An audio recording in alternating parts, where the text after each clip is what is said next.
Zant, what's up? How you doing?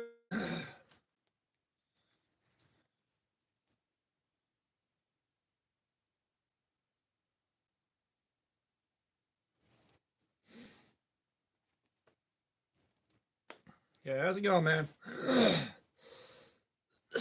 All right, so we're gonna pick this back up shortly. But Zint, since you're the first one here, I'll let you look at something special. We finally have it.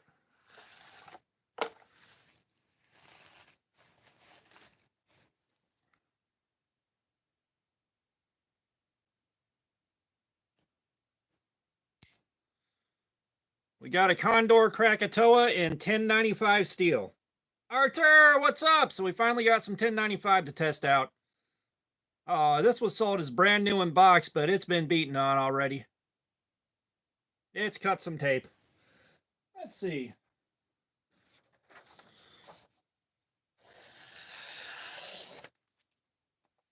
It just needs the tape cleaned off. Joseph, what's up? How you doing, man?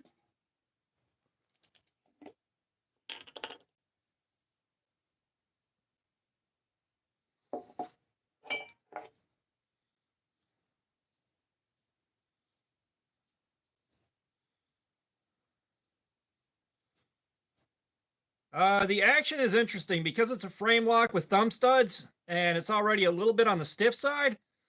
I'm having to work to learn how to open it. Yeah, we're not doing carbon today. We're finishing off the Lander 2. But I wanted to show you guys we finally got something in carbon steel that I can carry and test out.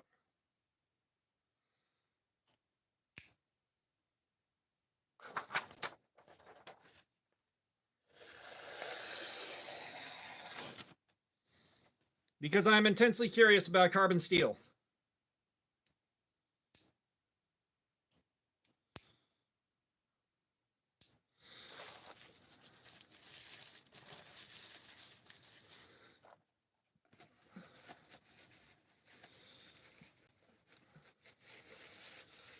But, you know, we have been talking ad nauseum about finding some carbon steel to test out.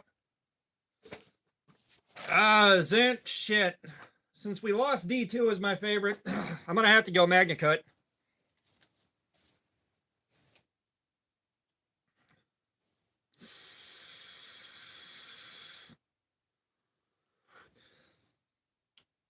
Yeah, since we lost D2 as my favorite, we're doing Magna Cut now.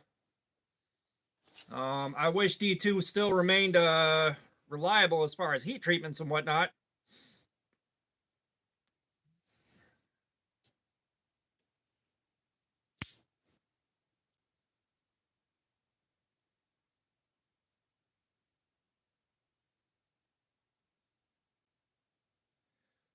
Budget steel, I don't know. Yeah, the carbon steel should be a nice mellow sharpening job. All right, let's get this show on the road.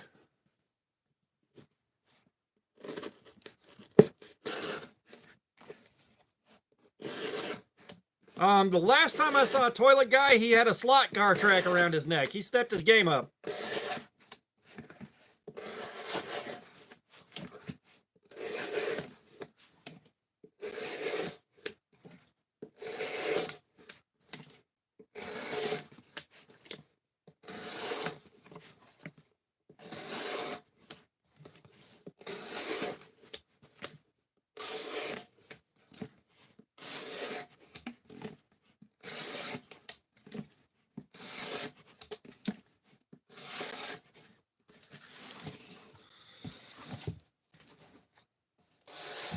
Oh, that's wild.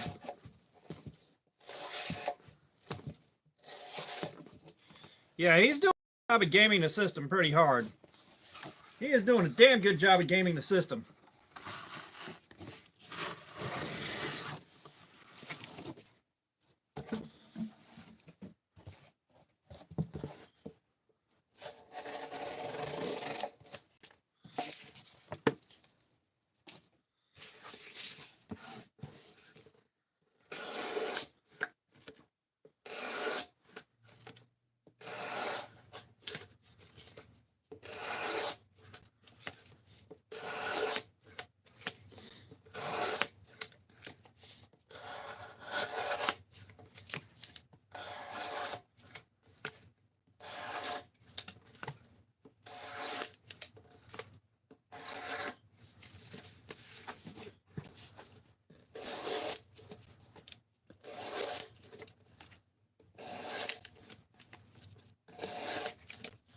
Yeah, what are y'all getting into today?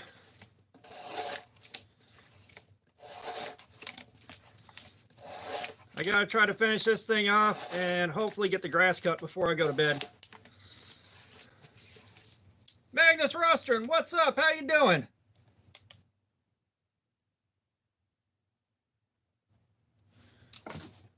Well, it's not necessarily that you're going less sharp. Oh shit, get stick bugged, idiot. But it's not so much necessarily that you're getting it less sharp, it's you're sharpening it at a more obtuse angle. Doing good, Magnus. But you know, like instead of a 17-degree angle like I like, we ain't seen Punisher. Dude, you got here when the stream started. Have you seen him? Come on, man. But you're sharpening at, say, a 20 or 21-degree angle instead of 17, which isn't necessarily less sharp, but it's an edge that can take a lot more punishment before it goes out the window. And, of course, that also depends on the steel you're using. Some steels can handle a 15-degree angle and take tons of punishment.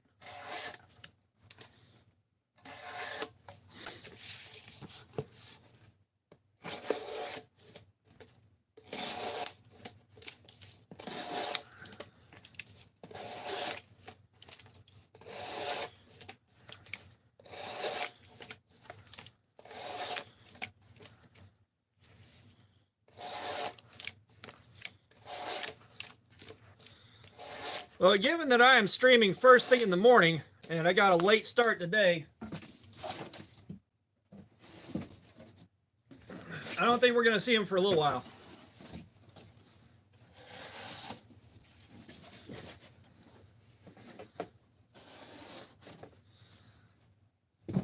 Like,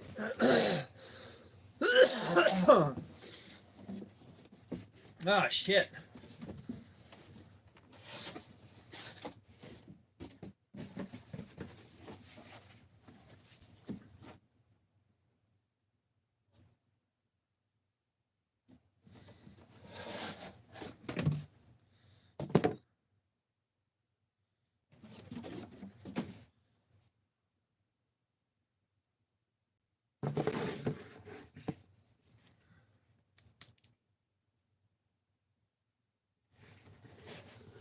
Ground Fog, what's up? How you doing, man?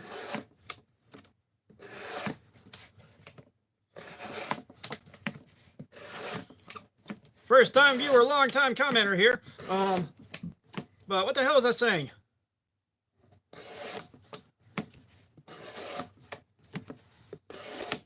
I don't know, I lost track of my train of thought. Oh yeah, no, it's still really early, so a lot of our regulars are at work or still asleep.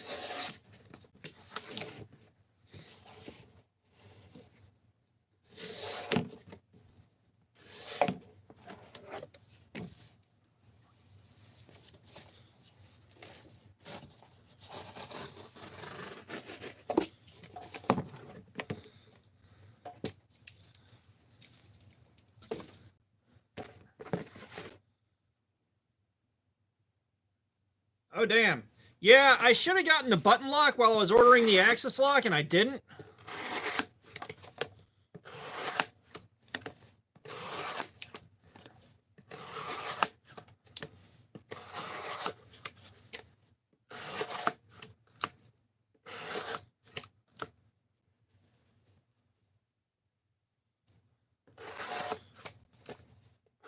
Yeah, and there are some pocket knife steels, and I'm not sure which ones.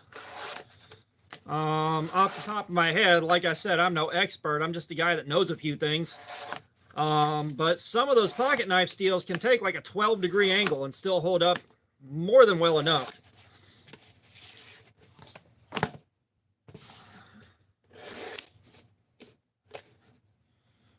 G Crazy, what's up? How you doing? Yes, actually, live stream does count towards monetization. That's where you're going to get the most watch hours in one go. If you're trying to monetize, live stream. Figure out what you're going to live stream and just grind it out.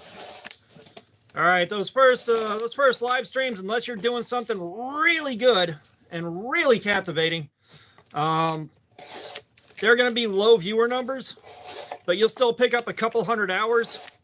And then as the live streams grow, you might get like, say, 500, 600, 700 hours off of one decent live stream. That is how I got my view hours. That's how I got my watch hours.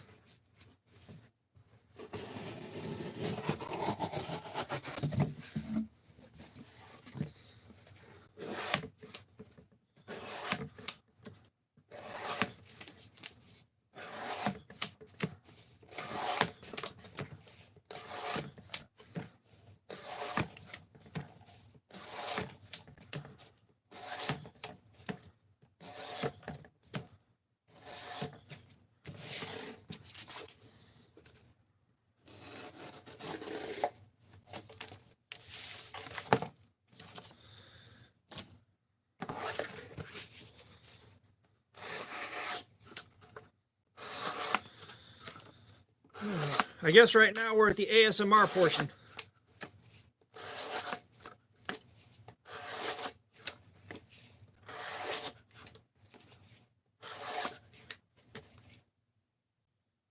Hamilton, an American musical. What's up? How you doing? Welcome.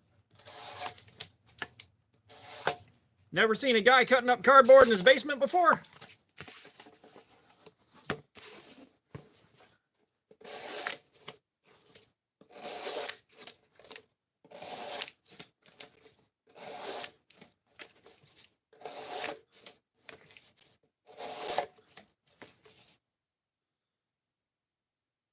Poppy Woods, what's up? No, so we're doing edge retention testing. And where have you seen another guy on YouTube cutting up cardboard in his basement before? But no, we're doing edge retention testing, man. We're looking to see how much cardboard we can cut up before the edge of this knife is just completely fucked. We got a long way to go.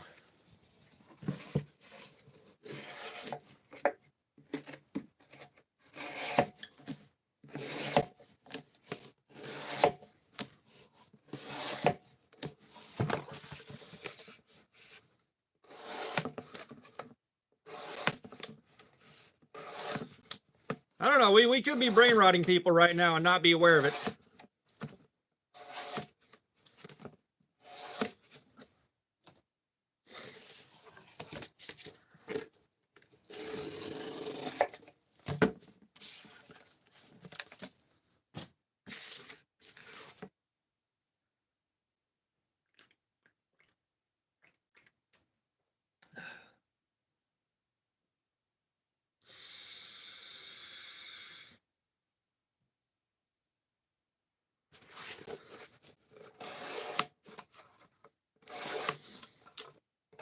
Well, it's fun hanging out with you guys while we do this, too. Marcelino, what's going on? How you doing?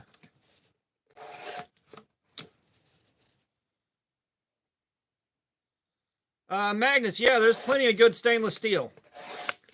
There's plenty of good stainless steel. I believe this right here is stainless steel. It's S35VN.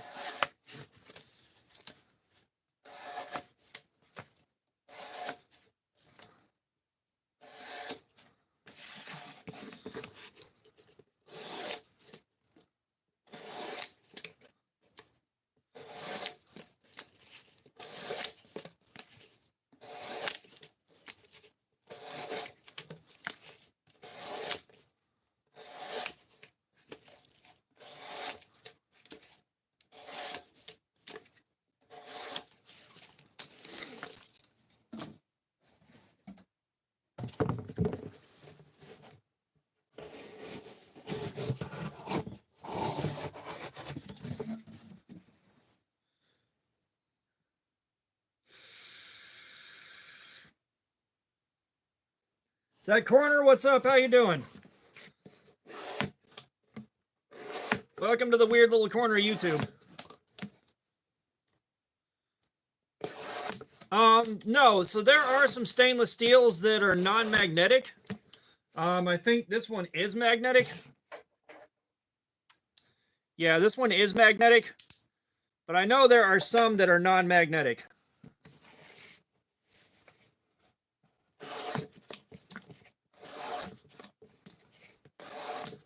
That's like I got a sheet of stainless steel in the garage from a countertop or something like that that's not magnetic. You suck. What's up? Hey, nah, you get dehydrated bad enough. You damn near shit, like you shit yourself into the hospital. Not every poo-poo time is pee-pee time. Trust me on that. I have been there. I have been there.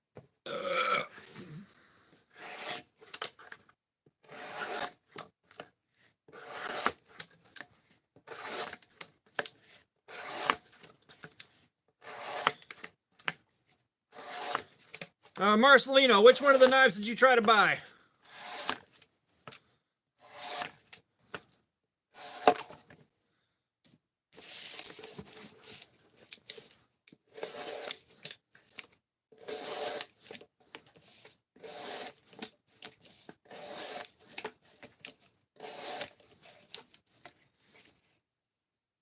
Dominic 79, what's up? How you doing? Welcome.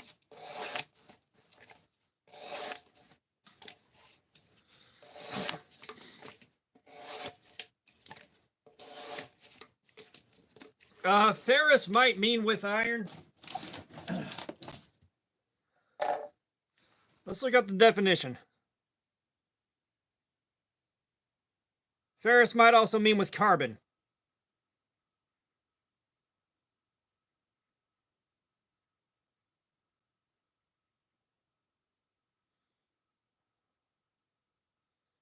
Metals containing or consisting of iron. So yeah.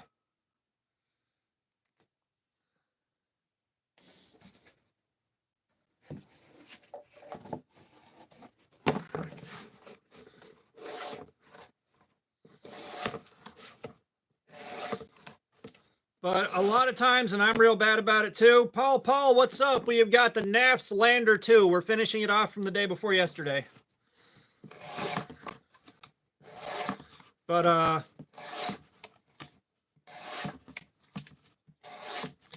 often get the two mixed up. I call them non-magnetic non-ferrous. Oh yeah, it's the NAFS Lander 2. You gotta go to the NAFS website for that. KNAFS. Gotcha, Paul. I appreciate the sub. I appreciate it.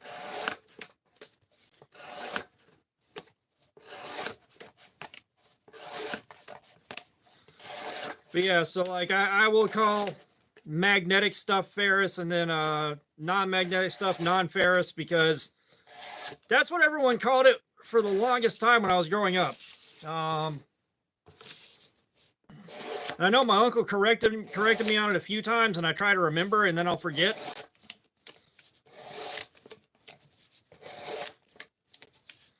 And then I'll remember again, and then I'll forget.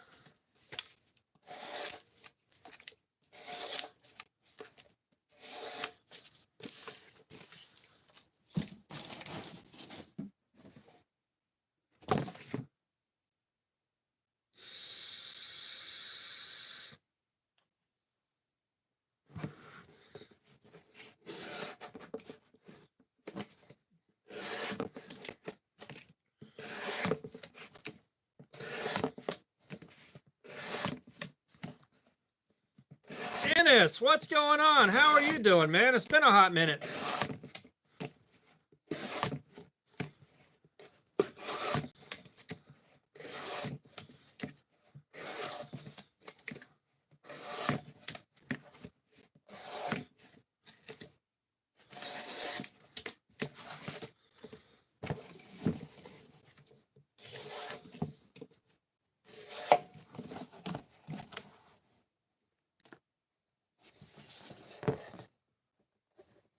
Yeah, it has been a little while, man.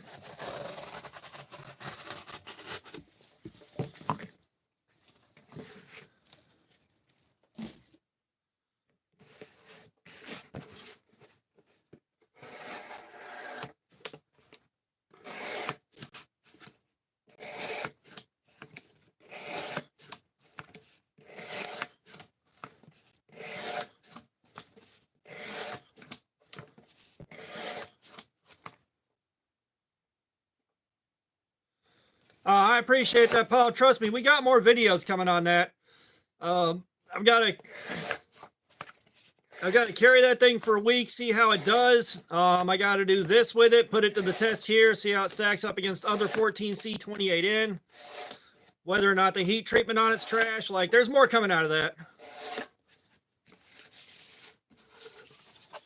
Yeah, I remember when surgical steel was like supposed to be the best thing on the planet. Why are you butchering a sheep, Ennis?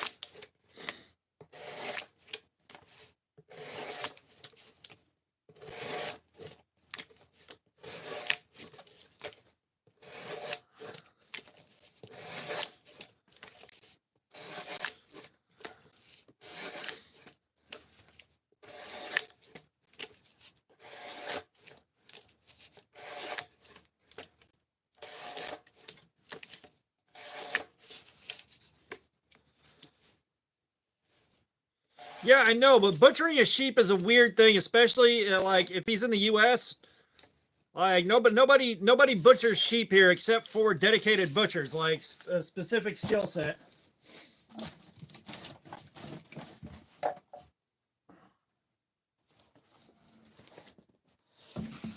Like growing sheep for food is not the most common thing out here.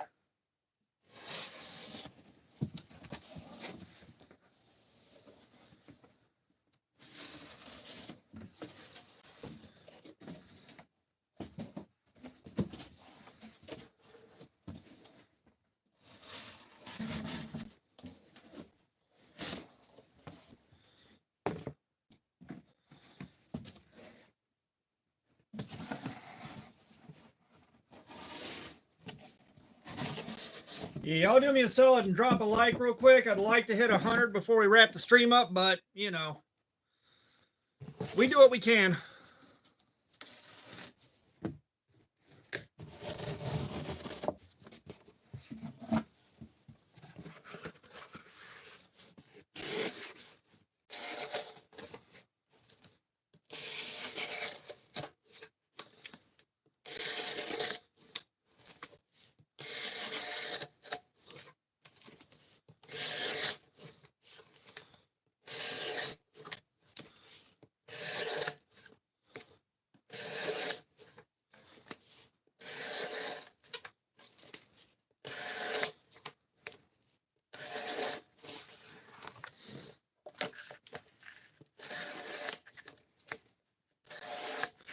So once we finish this panel, we will have wrapped up the first hour on this edge.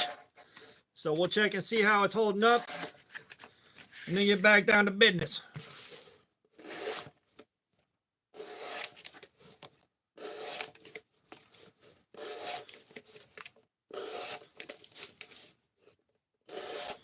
Yeah, that's not all that common. I think you can agree, Ennis. It's not super common to do that.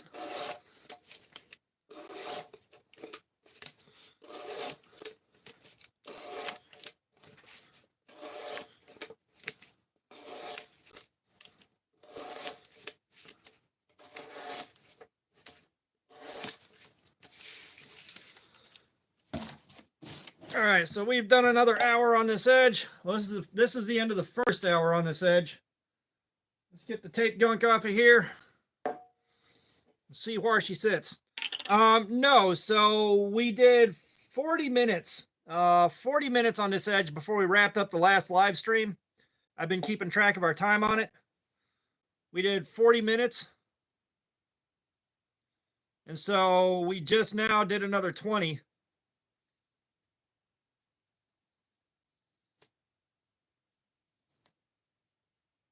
So we're going to see where it's sitting now.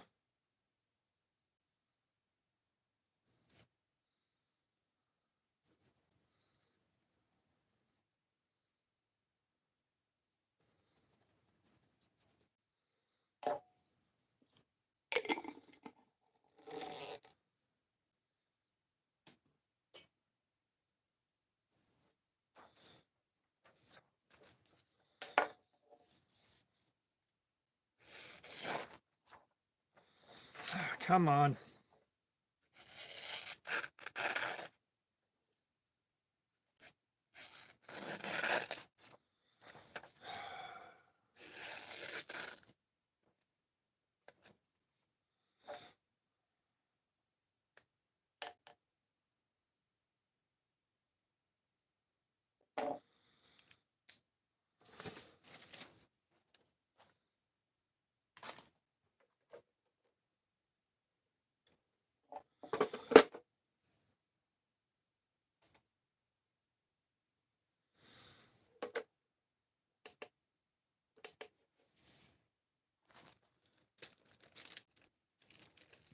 That wasn't oil, Paul. That was acetone. So the acetone gets the tape off of the blade quickly and easily. If you got to clean a knife, acetone's a good way to go.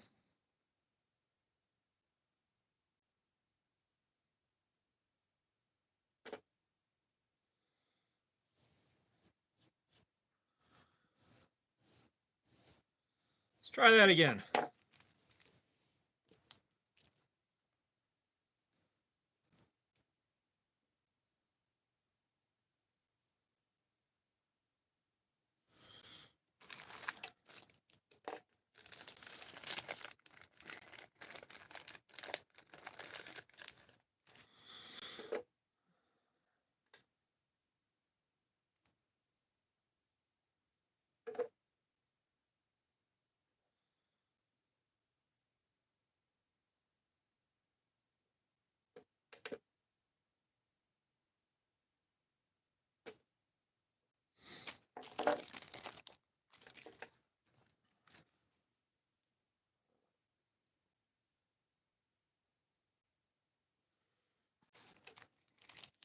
Dave James, what's up? How you doing? All right, we're gonna run with that.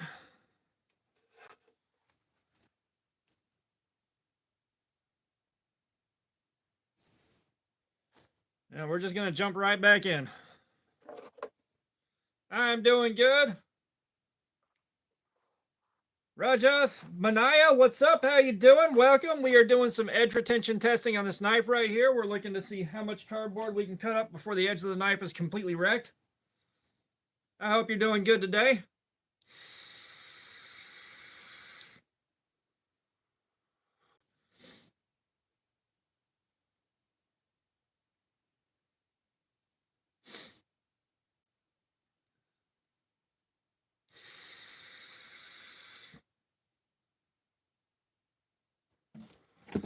All right, let's get back into it.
Man.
Kelly, what's up? How you doing? Welcome.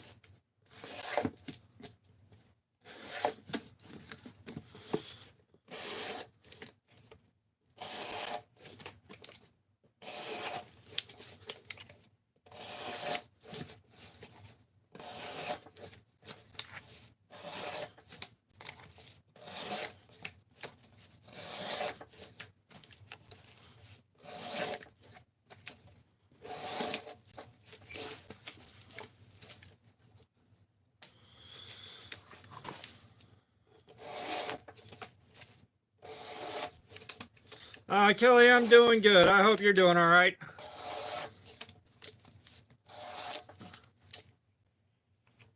I feel the need. What's up? We're not just showing it off. We're also doing edge retention testing. We are testing it as well as showing it off.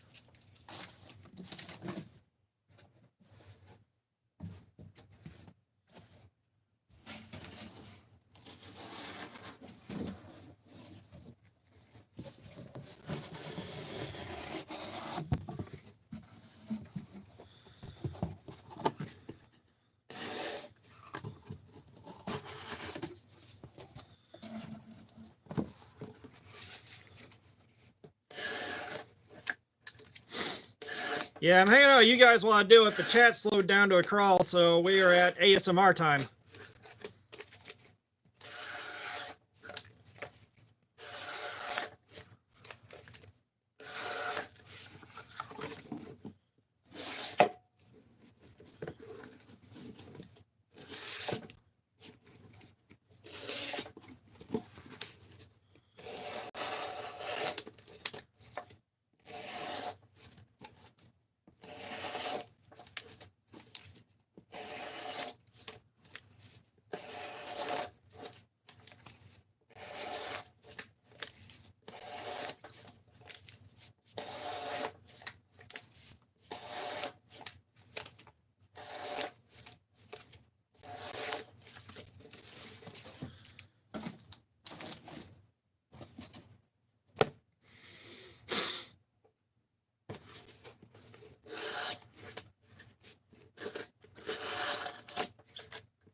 I wonder.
Chris Elliott, this is the Naps Lander 2 drop bear.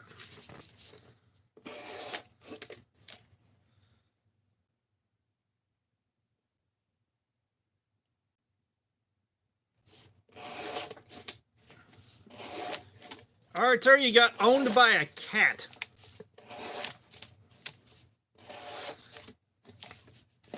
And I'm sure the cat was already acting like he was better than you to begin with. Chris, if you go to the NAP's website and look up the Lander 2, you can pick one up. I'm not a sales guy. I ain't making no money off it. I'm just testing this out as part of the review process.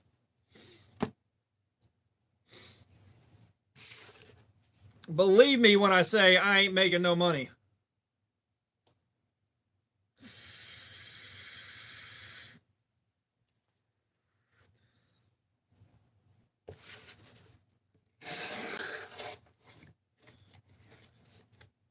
How many? I'm not sure, but we've been doing this. We've been cutting like this for an hour and 10 minutes so far. And we're definitely seeing signs of trouble. But I think it might be this particular box fighting with the knife.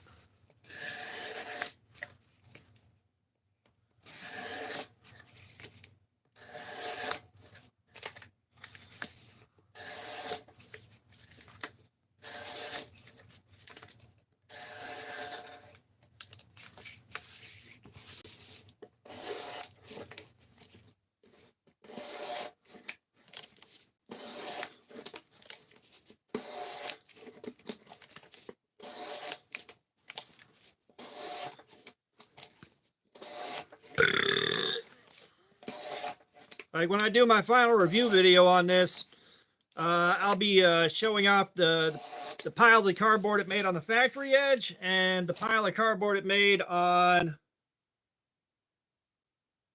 our nice shiny mirrored out edge that I put on this thing. I made it extra shiny.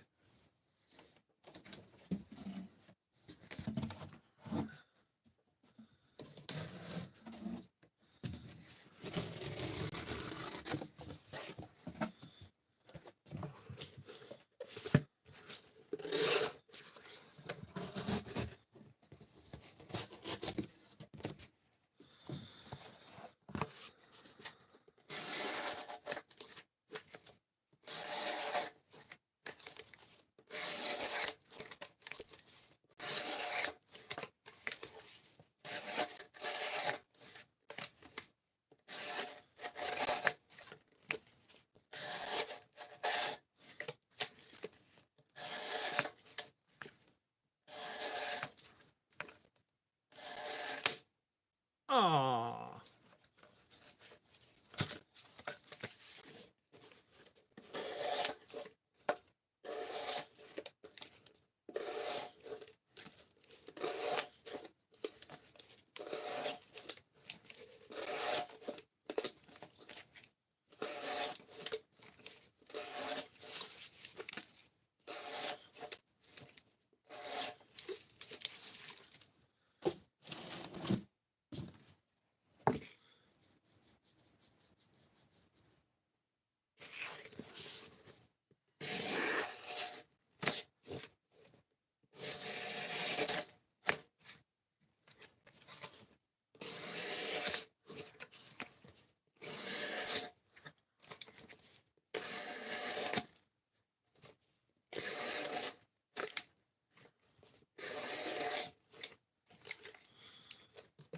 Yeah, when the cardboard gets wrinkled up like that before we start cutting it, it really interrupts the cut and makes it hard to finish the cut. It's unfortunate, but like the boxes that I bring home from work are pretty heavily used.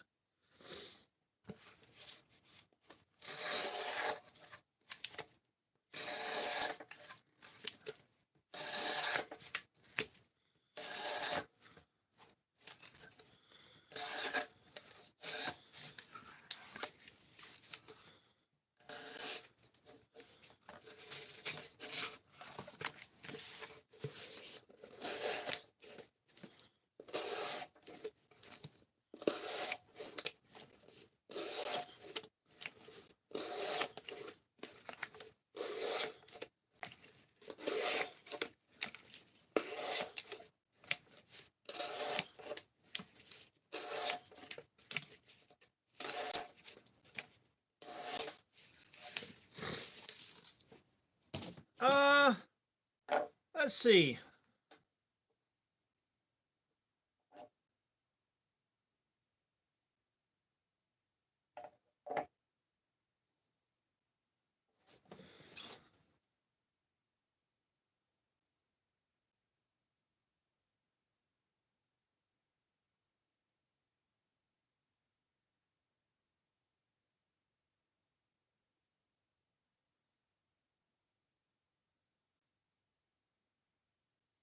NAPS has suppliers all over the world: China, USA, Taiwan, and Vietnam, and they're working on projects in El Salvador.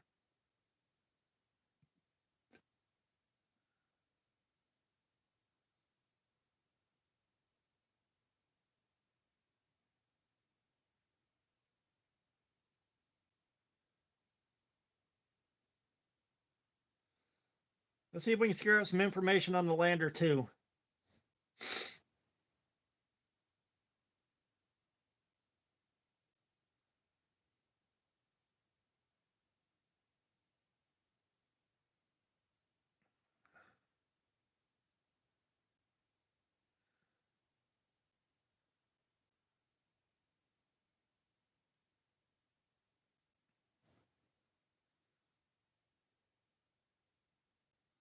Give me a second, guys. We're going to see if we can't get to the bottom of this.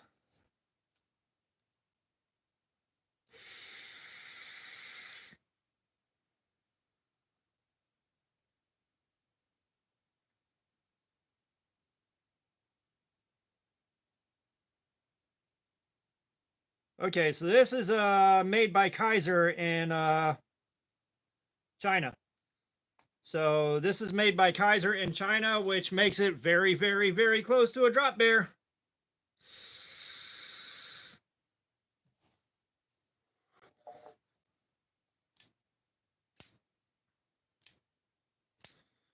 Biggest difference between this and a drop bear really is the action feels really different, and it's S35 VN instead of Nitro V.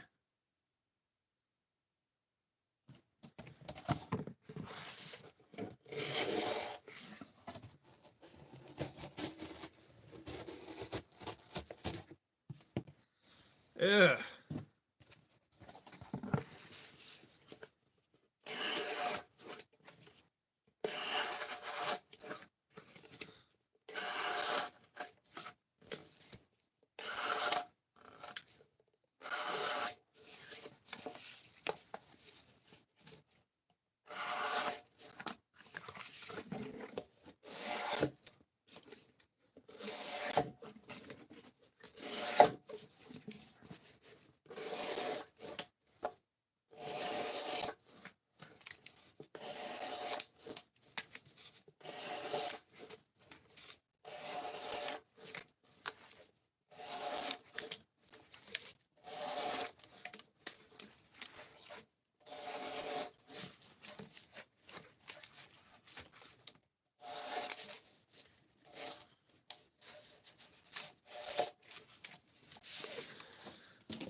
JP, tell you what, $100 we'll try it.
Could you imagine if someone actually came through with $100 off of that?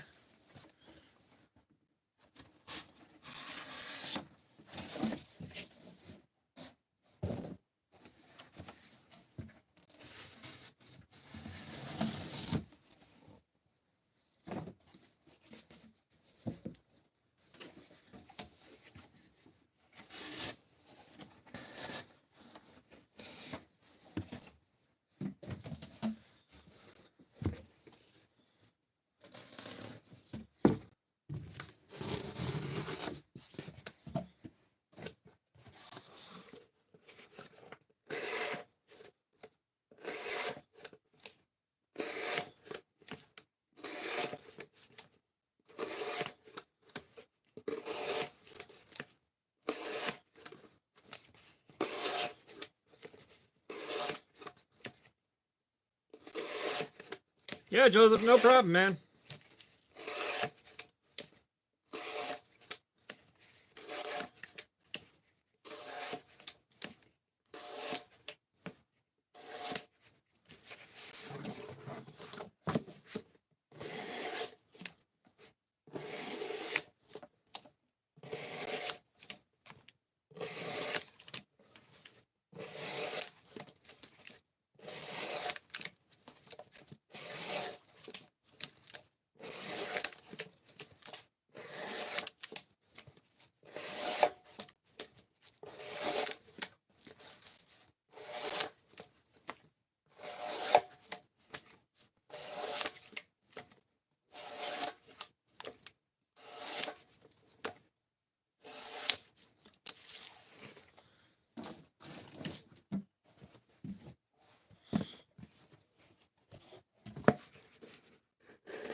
Maria Brandmuller, what's up? How you doing?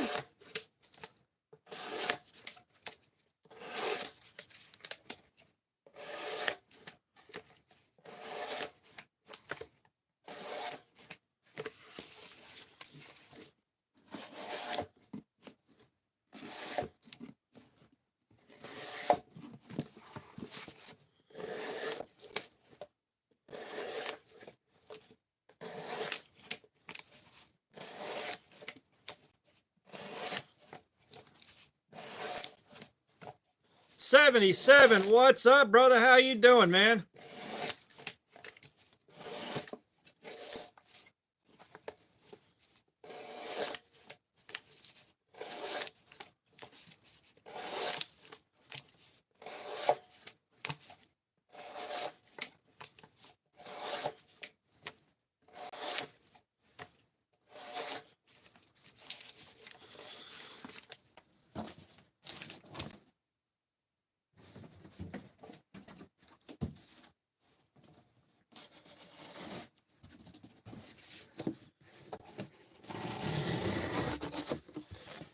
Yeah, I got to go outside later, and I don't want to.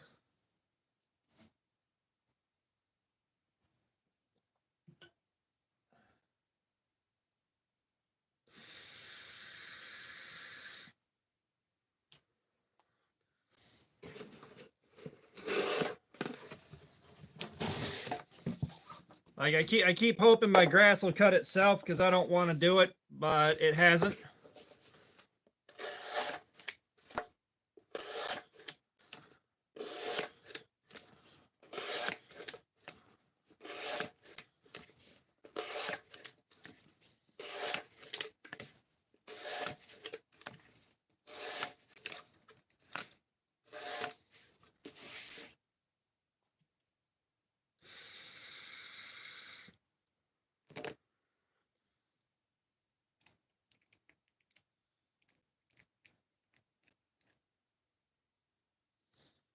Oh, thank God that stuff is gone.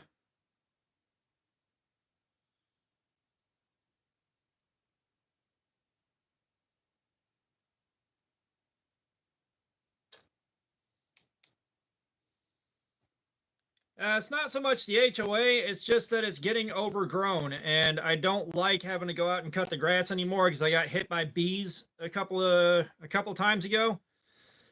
I don't like bees. I do not like bees so much.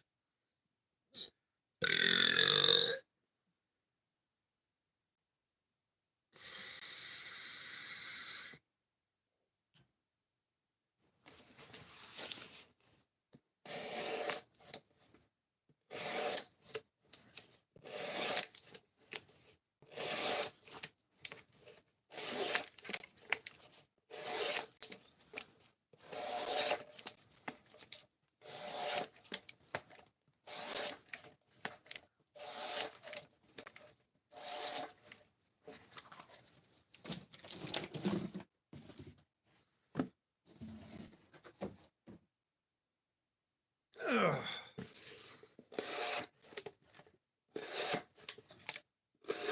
We have an HOA, but they've been real relaxed. Like, my yard looks like shit. Once it gets cold and everything freezes up, I'm going to have to go out there and really, really cut everything back.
Philip Hall, it's not a drop bear, it's a Naf's Lander 2.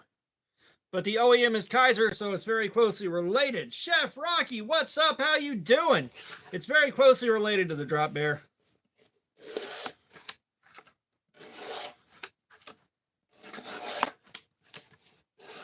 Chef Rocky, I ain't seen you in here in a minute.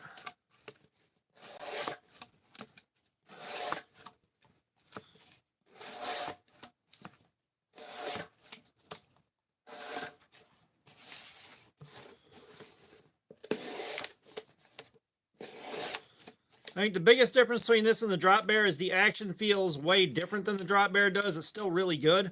And this is S35VN, not 154CM or Nitro V.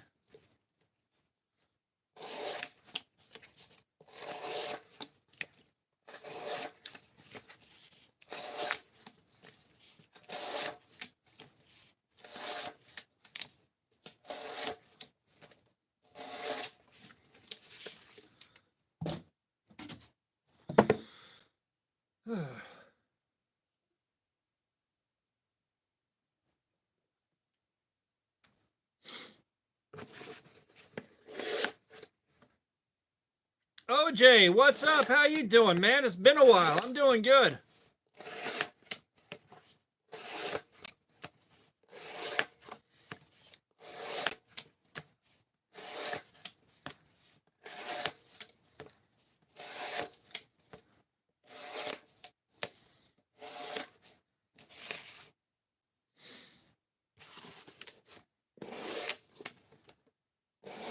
Gerson, what's up? How you doing? Welcome.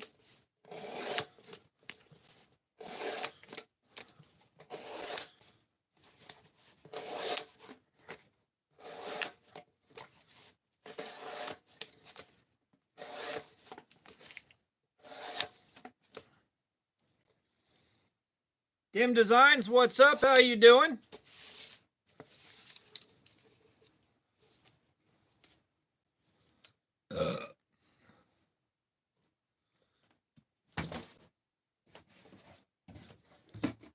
I'd like to go visit Canada at some point, but poor people don't travel.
Neilio, what's up? How you doing, man? Welcome back.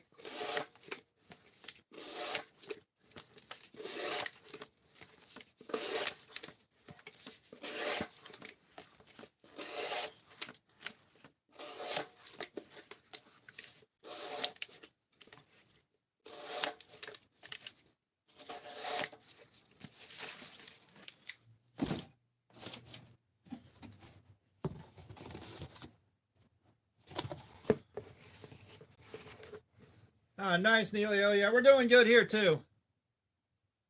Chef Rocky, thank you for the check-in, man. Why don't you go ahead and pick a figure out? We got the robot, the Grim Reaper, the Frankenstein. We got the Knight, the Mummy, the Ninja, and the Scuba Guy. The alien is down for the count.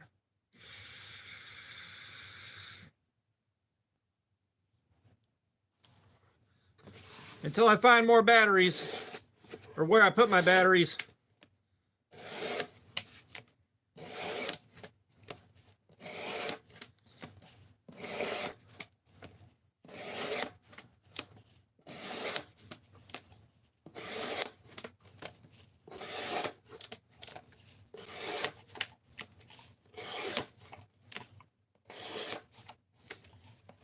It's hard to believe I've had channel memberships open that long. I'm surprised. I still need to do more for channel members. I just don't have the follow through for it.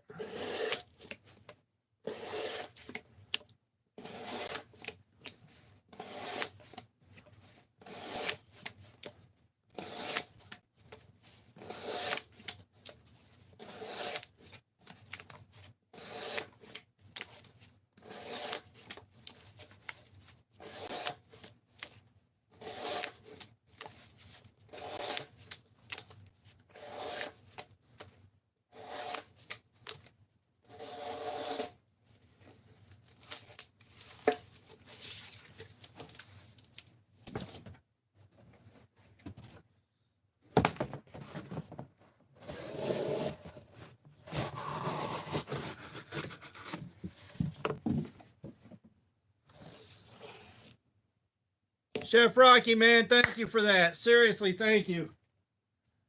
Chef Rocky picked out Scuba Guy.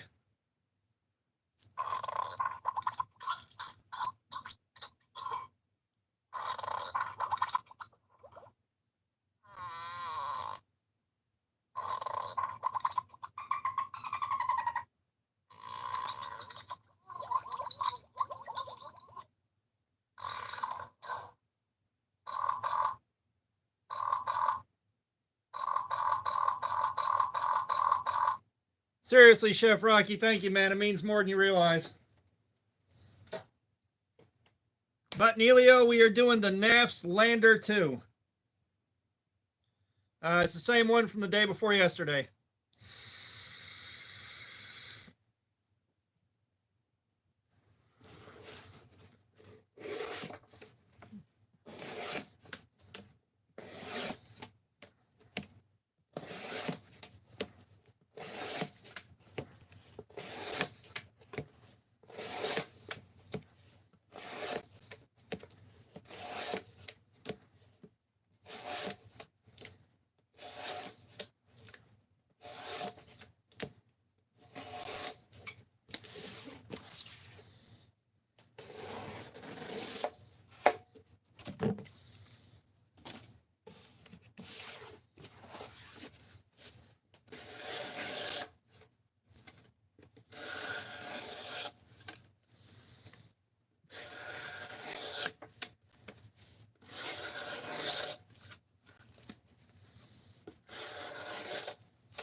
Yeah, we just didn't finish this off on the last one.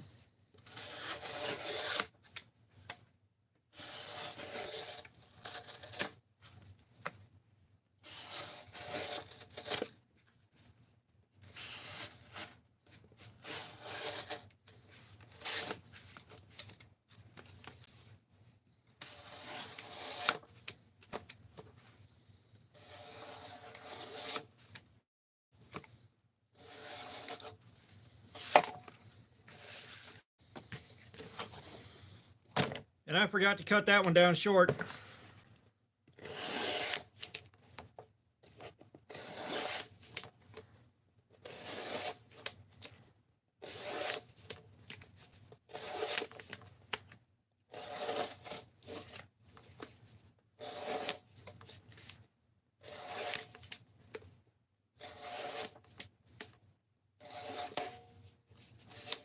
Just a guest. What's up? How you doing, man? Welcome, brother.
Y'all, chat's been way too quiet today.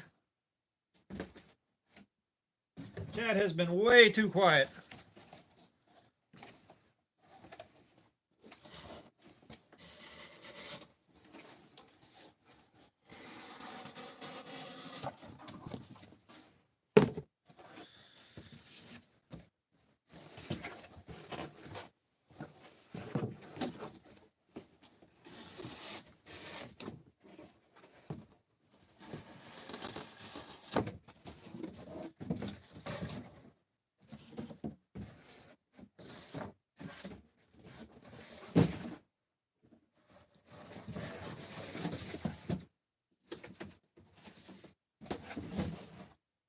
There we go. Give us a topic. I don't know. Like the last thing that really hit my head was I was sitting there thinking about watching The Crow again, but I mean that's been about it.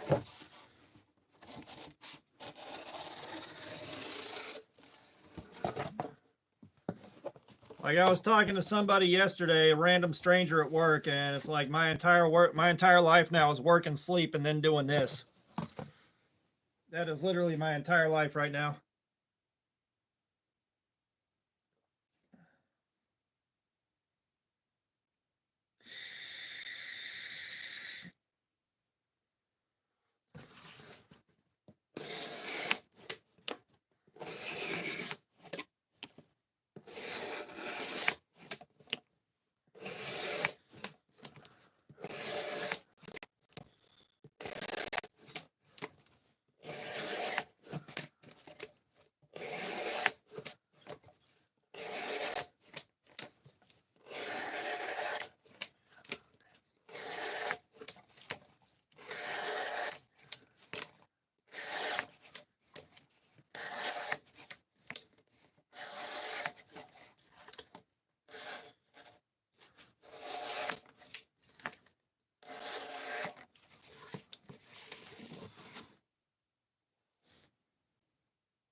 Uh, you know what, Arthur? You might not be wrong.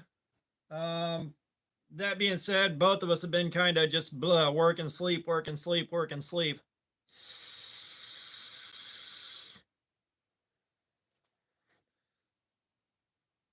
Trust me, if I didn't have YouTube going on, I'd be dead ass asleep right now. God dang.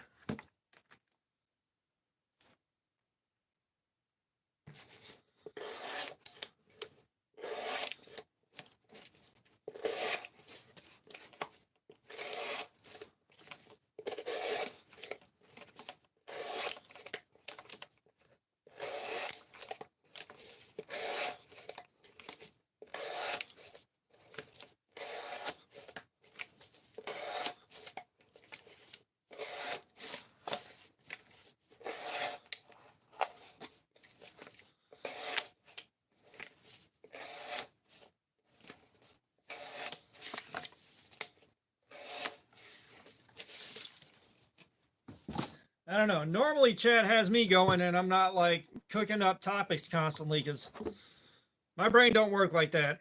My brain don't work like that, especially not right now. Like I'm still really, really tired.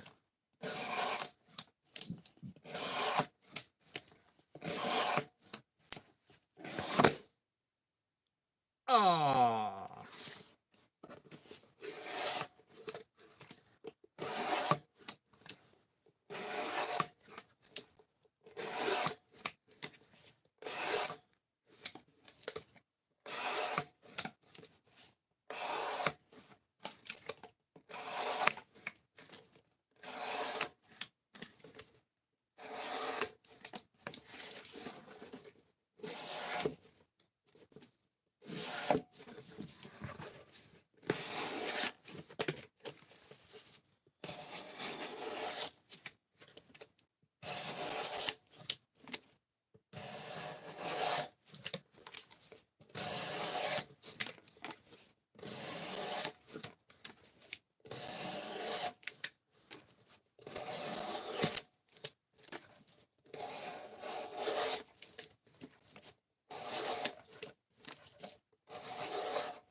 Yeah.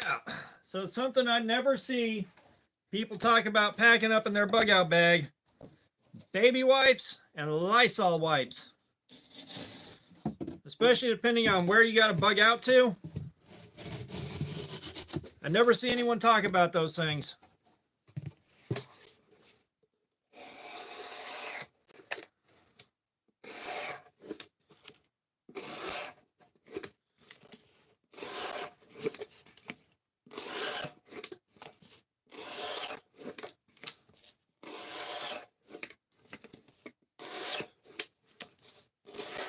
Maybe a big old pack of alcohol prep pads.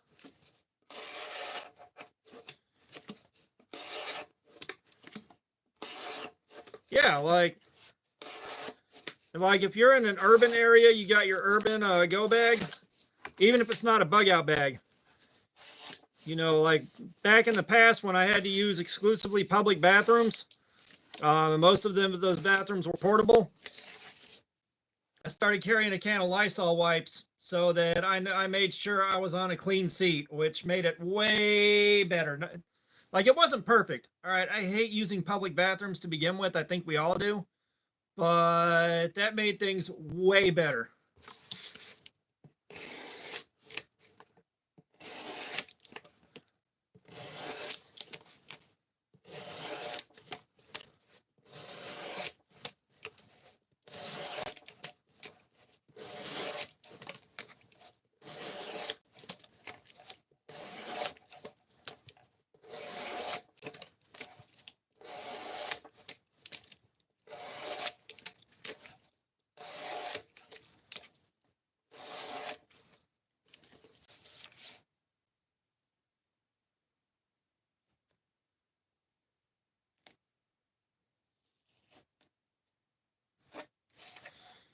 It's unfortunate Space Kitty wasn't staying stuck.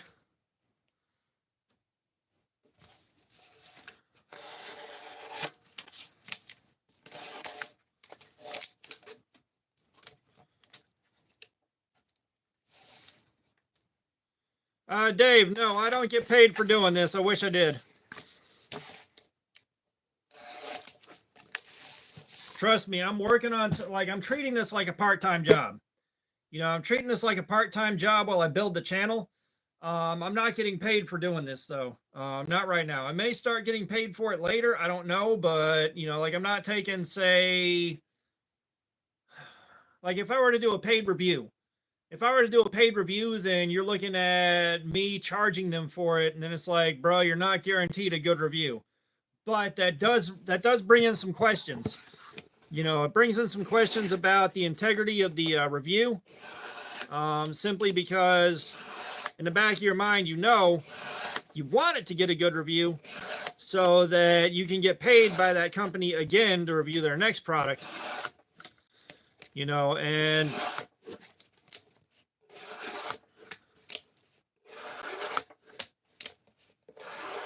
that's just like if a company sends me a knife to look at or something like that.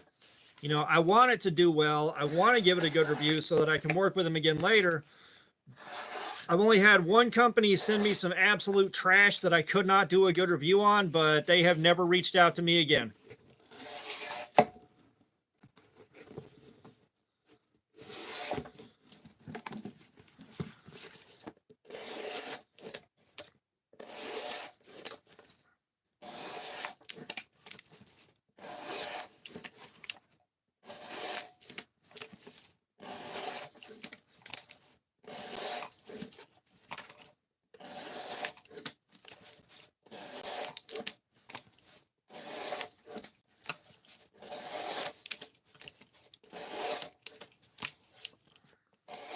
But, you know, Chaos Theory, what's up? How you doing? Calhoun, what's up? We got the NAFS Lander too. But yeah, like, I don't think it'd be a full review without doing some kind of work with it. So we're going to test out edge retention. Edge retention, ergonomics, how easy it is to sharpen, like all that. How good of an edge can you get on it? Like, we try to cover as much as we can with the testing.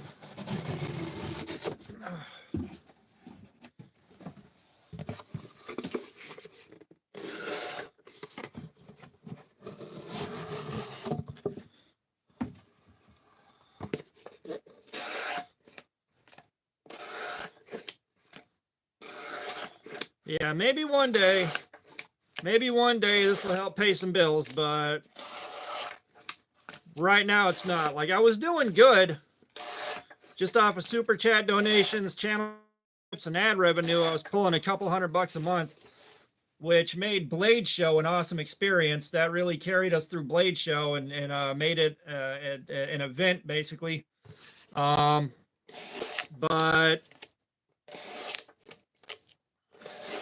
you know, that's dropped off, and I might see between $2 and $10 per live stream, just being transparent. You know, like this one, I've seen $20 show up, which I'm immensely grateful for. Whereas it used to be like 60 to $70. So like it's real hit or miss, and I was building up some good steam, and then it went away.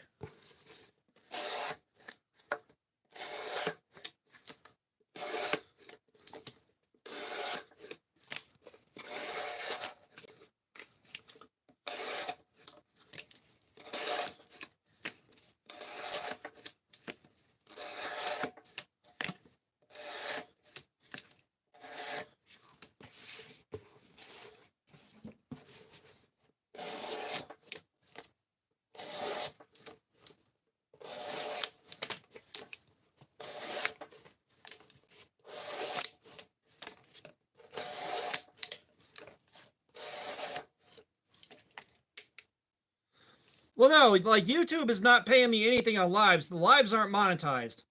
All right, I tried monetizing the lives a couple of times, and my viewership went from peak concurrence around 55 to 60 to like 14, and nobody showed up. Nobody wants to watch an ad going into a live stream. The ad revenue is coming from regular long form videos and YouTube shorts, which isn't a whole lot. You know, the ad revenue from that, I may see like 13, $20 a month on a good month. I'm not pulling a lot of good ad. I'm not pulling a lot of ad revenue. Like, this channel is not making money per se. It was paying for itself for a little while there, but you know, Metal Jew, what's up? How you doing? You know, I've got a good few weeks worth of knives to make videos on coming up from Blade Show and the backlog before Blade Show, so I don't have to worry about paying for anything unless I really want it. For a little while, I've still got a giveaway I've got to do, but right now I'm dealing with the wife's car being a piece of shit, and I gotta get that thing fixed before I can do anything else. Really wish the car hadn't died the way it did, because I can't identify what the problem is exactly.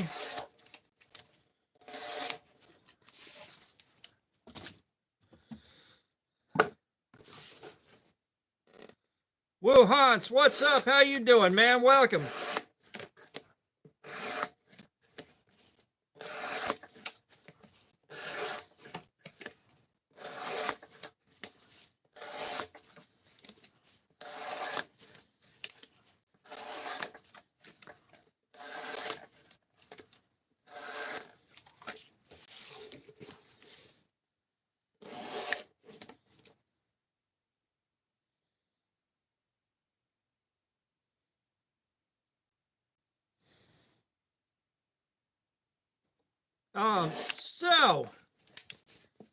So what it's doing, all right, is we developed an exhaust leak at the gasket where the catalytic converter meets the exhaust pipe, right? So I went to O'Reilly and I bought a part to replace it. They sold me the wrong part. Took it apart, it didn't fit, so I took it, like, I put the bad gasket back in there, drove it back to O'Reilly, got a different part that looked like the right part, took it home, took everything apart, put it back together with the new part. The new part was a little bit too small, so I tightened everything down. I figure if I tighten it down and smash it enough, it'll fit, I'll be good to go. No. So I go to take it apart again to get the part out and replace it with the bad gasket, one of those round donut gaskets with the graphite in it. One bolt snapped and the other bolt stripped out. So we had someone come out and put a Jack Burdine, what's up? I'll get to that chaos theory, but had a friend of mine come out. We replaced the manifold and the catalytic converter so that we could get new mounting points for the bolts and get it put back together. Now it won't go over 20 miles an hour and won't move out of first gear. Okay. It started doing that the last time I drove it on the bad gasket and or on the small gasket. I tried to take it out for a spin and every engine light came on and it got stuck in first gear and wouldn't go out of 20 miles an hour or so. But we're in a 2006 Toyota RAV4. Right now, the engine is not throwing any codes. There's no check engine light. It's not throwing codes up. The only thing that I can think of that I know how to do myself is replace the O2 sensor because I may have just smoked that thing driving it on that bad exhaust gasket long enough to melt the plastic skirt, the plastic splash guard under the front bumper. Because you could hear it. And I couldn't figure out what the hell that was either until I started digging around online, and it's just maybe an exhaust leak.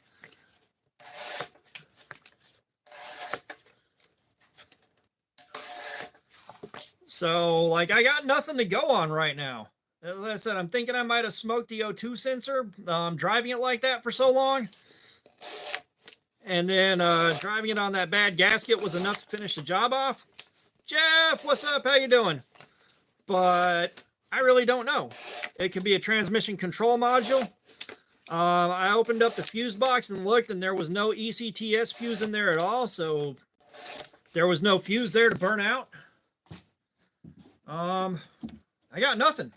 I really got nothing.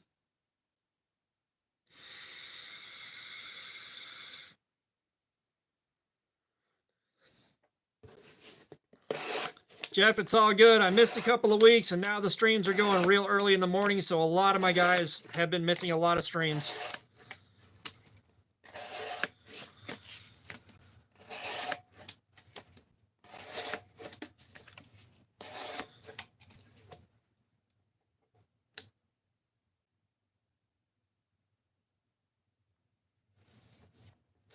Okay, positive and negative, because we removed the positive. We removed the positive and let it sit for about 5 minutes and then reconnected it.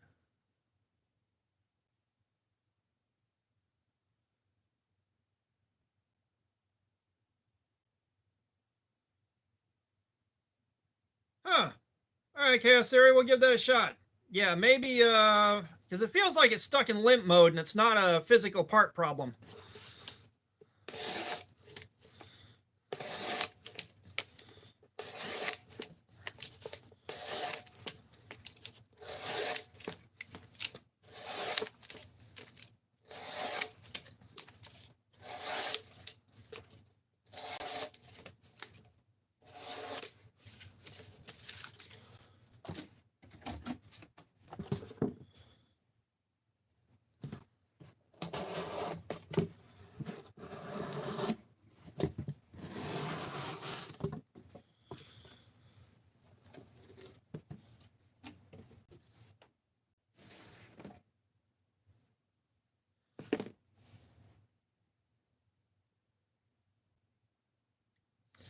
All right.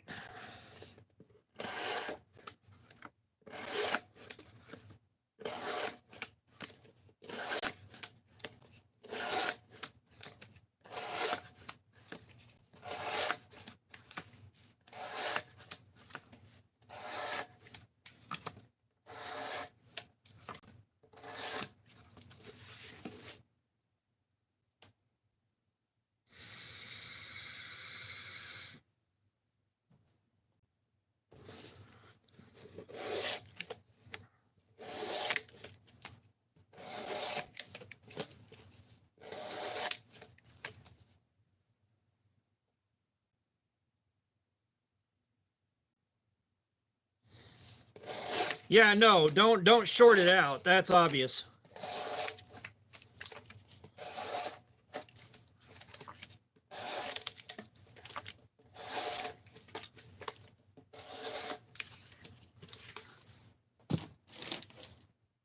It's like I'd love to drive it to O'Reilly and get their diagnostics on it and see if anything comes up there, but I don't know if it'll make it up a steep hill with where it's at. Otherwise, I'd put the emergency flashers on and just creep up there.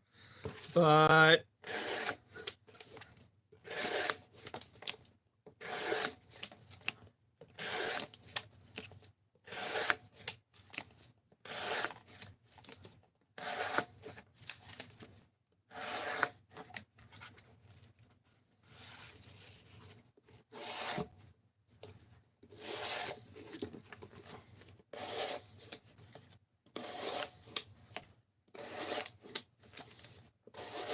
yeah, I'll do some more research online and I'll check that out. If that actually fixes the car, that would be a huge burden off of me. And no, it'll let me go back to my regular live stream schedule.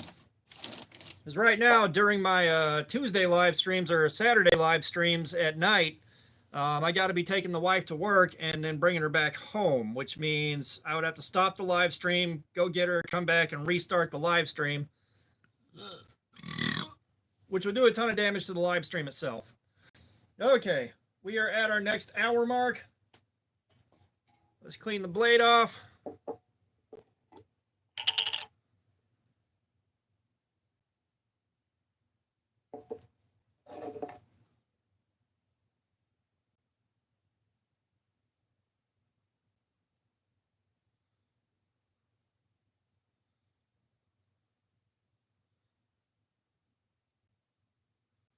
Oh, no, no, no, no, no, no.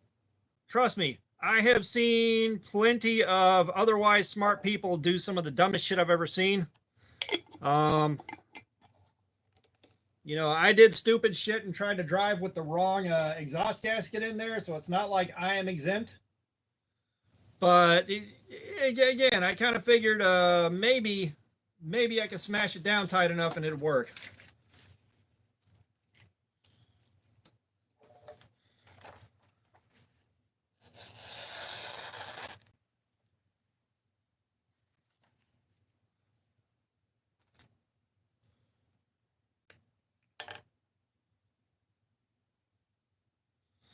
Now we're going to have to go looking for issues on this.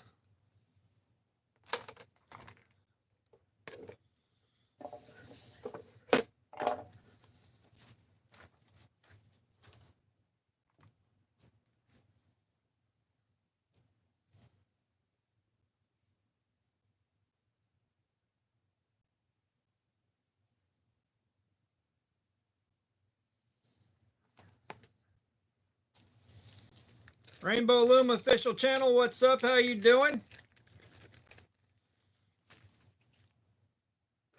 No, like I've really, as soon as I saw the bad part, I should have, and like my other car was out of commission due to the radiator being jacked up, so I couldn't just drive the part up there and get a new part and bring it back. I had to drive the car itself up there, which is why I was trying to put the old exhaust gasket that was damaged in there so I could drive it.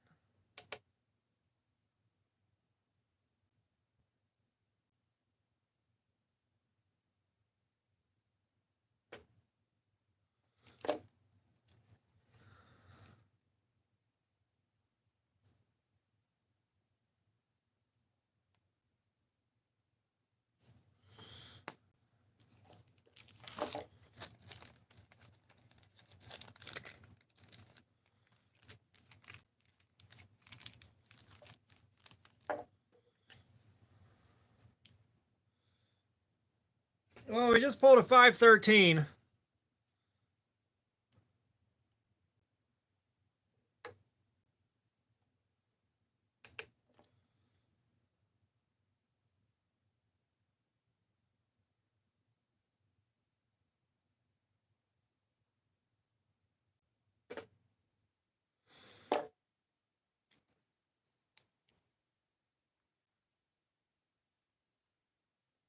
Yeah. No, I've seen that happen before too.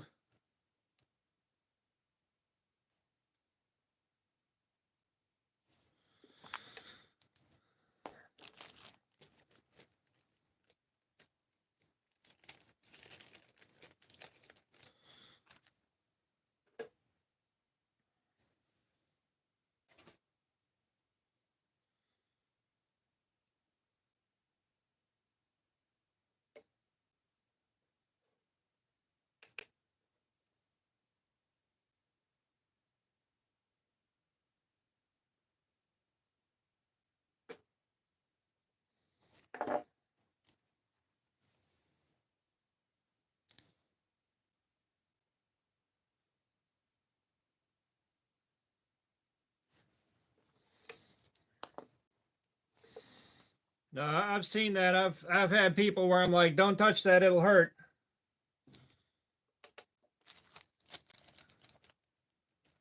It's like, don't ride that down that hill. It's gonna catch at the bottom of the hill and you're going face first into the pavement. I found out on accident.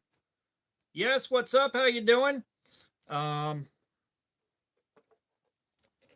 there was a bolt that was too long coming out the bottom of a dragon racer, which most of y'all are too young for those things. But that bolt hit the ground. That bolt hit the ground at the bottom of the hill, and I went over the handlebars face first and fucked my face up on the pavement. Did not know it would do that. It wasn't supposed to. So the next time someone tried to ride it, I'm like, don't go down that hill. You will fuck your face up on the pavement down there. Very first thing. You can't tell me what to do. Or like, you don't get to tell me what to do. And they went down that hill, and sure enough, they go over it face first. They broke a tooth on the pavement, fucked their whole face up. And it's like, bro, I told you that was going to happen. That's why you weren't supposed to do that.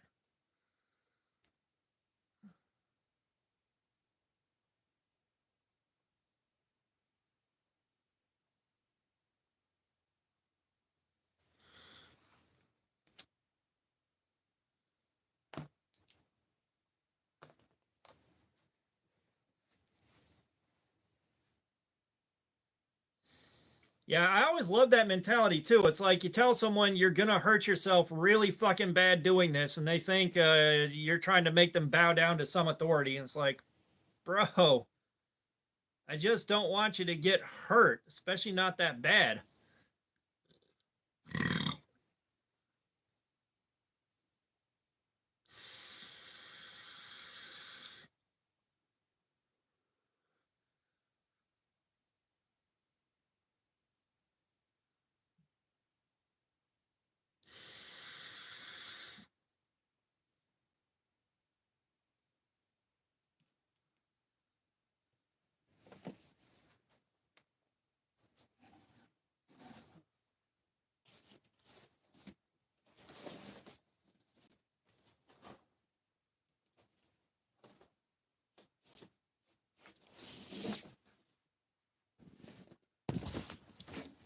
Yep, damn it.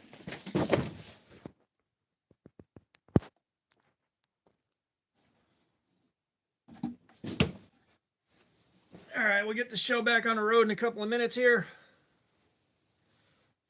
Give my hand a chance to rest a little bit.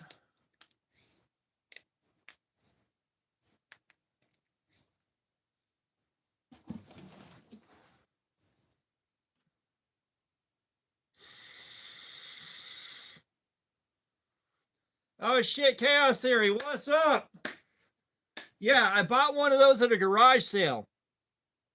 And someone bolted the handlebars back on, and the bolt was a little bit too long. And we've all touched that lighter. If you're old enough for those cigarette lighters, you've touched it. But the bolt under the handlebars was a longer bolt than from the factory, and that bolt caught on the ground, and that's why I went over the handlebars. Just kidding. What's up? How you doing, man? And like I said, I was like, hey, this bolt is a bit too long. You're going to go over the handlebars, and your face is hitting the pavement at the bottom of this hill. Don't go down the hill.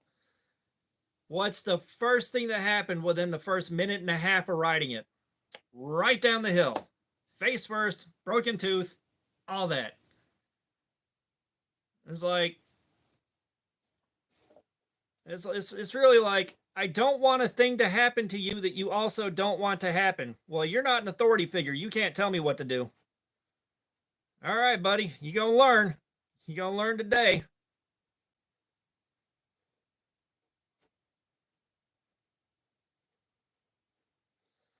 All right, back at it.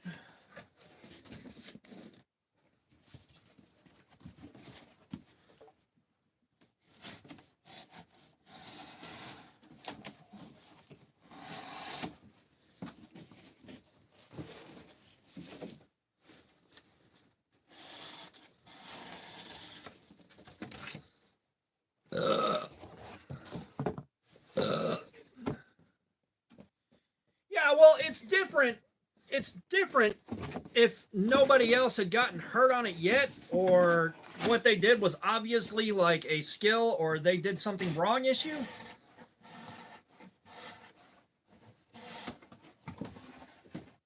Because I've done plenty of watch this and shit mix myself. However, if somebody else like really hurt themselves doing something and I knew it wasn't like a skill issue, it just wasn't happening, it's like, all right, well, I'm not doing that. It's like I'm not going to go get myself hurt on purpose. Yes, next live stream should be in a week.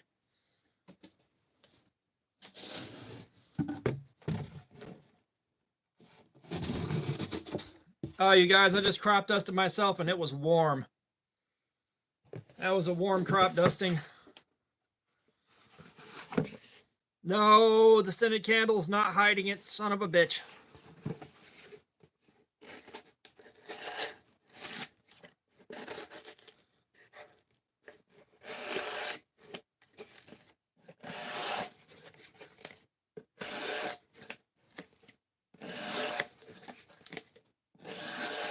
Well, bye.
Chaos Theory, you're not the only one here. It's just chat's been going real dead on this live stream. Like the number of people watching, the concurrence has been real low.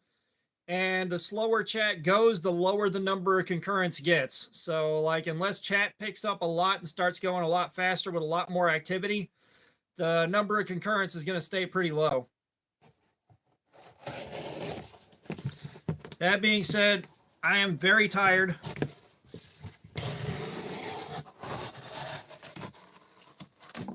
If I wasn't doing this, I'd be asleep right now. So, chat's moving real slow.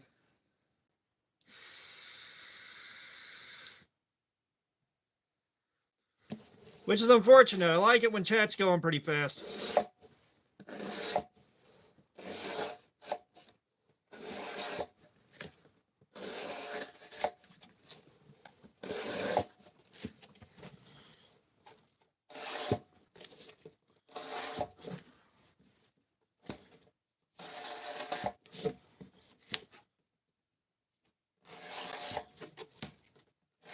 Arthur, you're good, man. You are good, Arthur.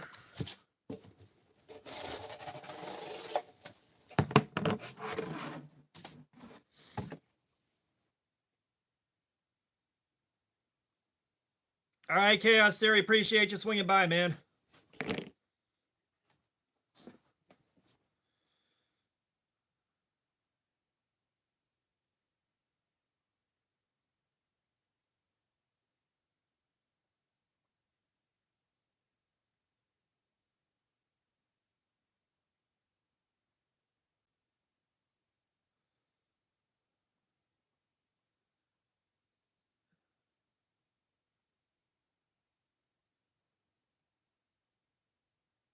Huh. Yeah.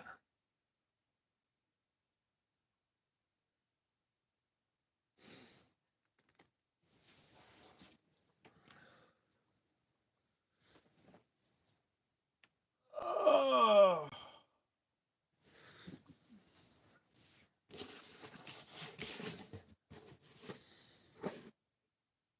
I forgot to cut this one down.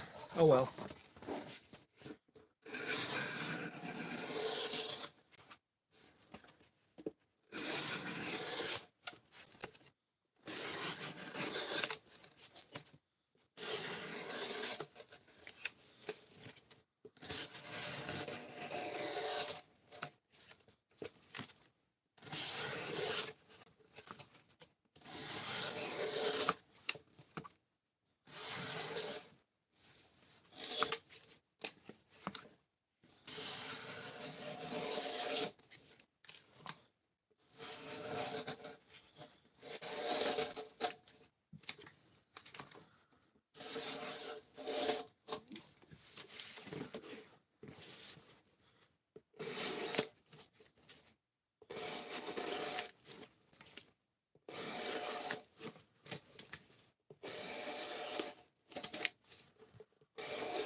Oh, damn, Arthur. Like, what? Are you just staying vegan now, or are you just forced into it?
Brando, what's going on? How you doing? Okay, forced for the weekend. At least it's just the weekend.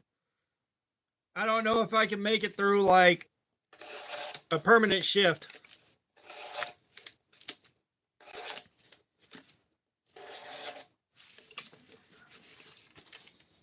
Yeah, how you doing, Brando? Yeah, we're still working on finishing off the lander too.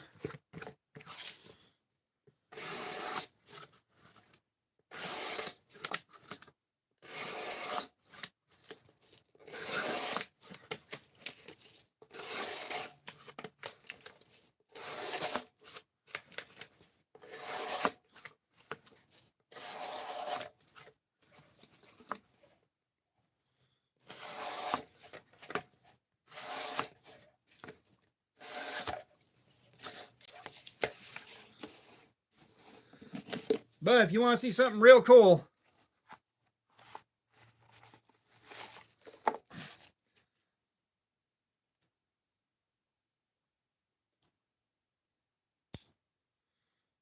we picked up a Condor in 1095 steel to try out.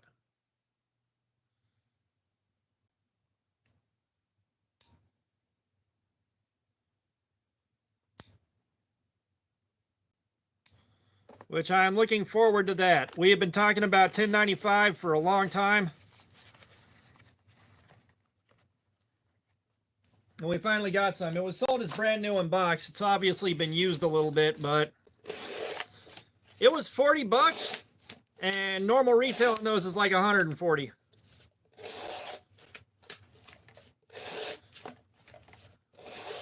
Yeah, it's not going to stay a Scandi. Once I got to sharpen it, it ain't going to be a Scandi no more.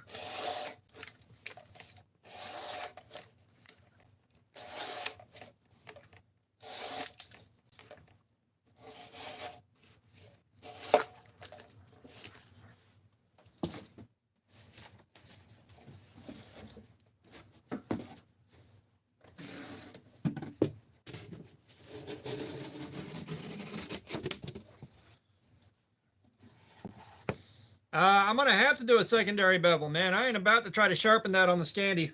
No, sir.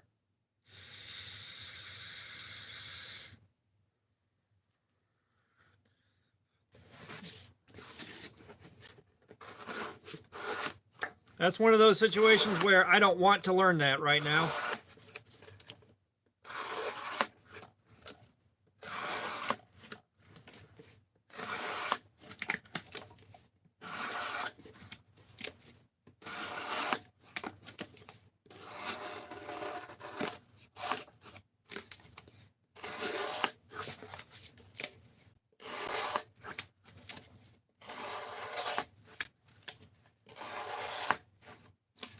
The Hill 2016, what's up? How you doing, man?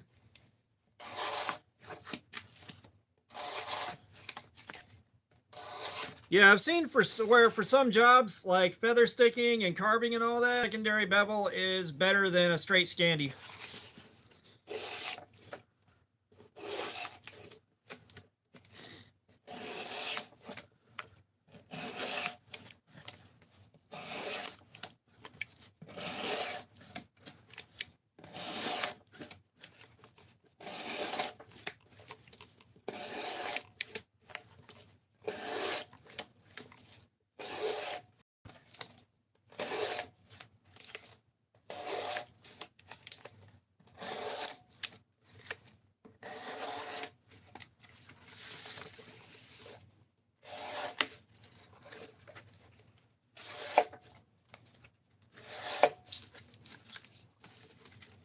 Riffin Game, what's up? How you doing, man?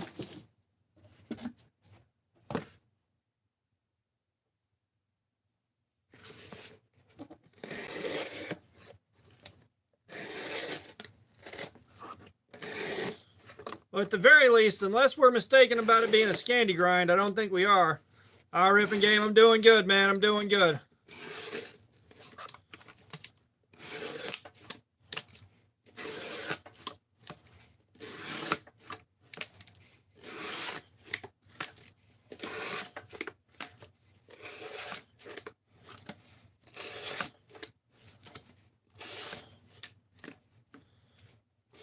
You know, you can just ask the question. You don't got to tell me that you got a question. I don't know why people do that. It's weird.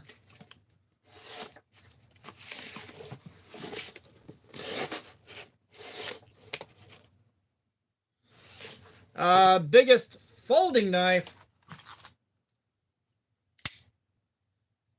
That's the biggest folding knife that I got.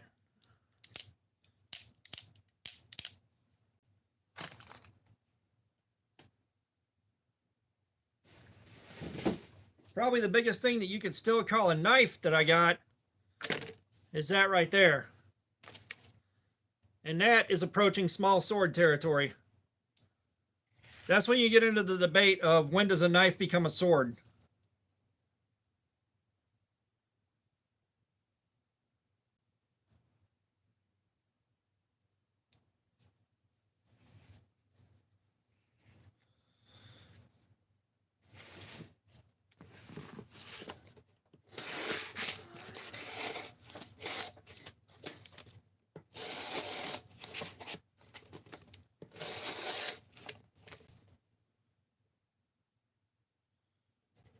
Yeah, that's the thing is, when does a knife become a sword? And that's a question of size.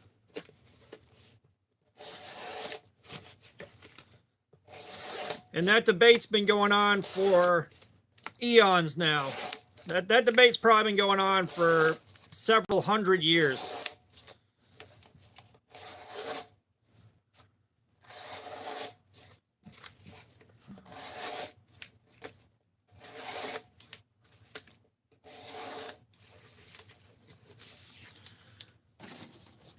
Yeah, like my opinion is, oh, nice, Archer.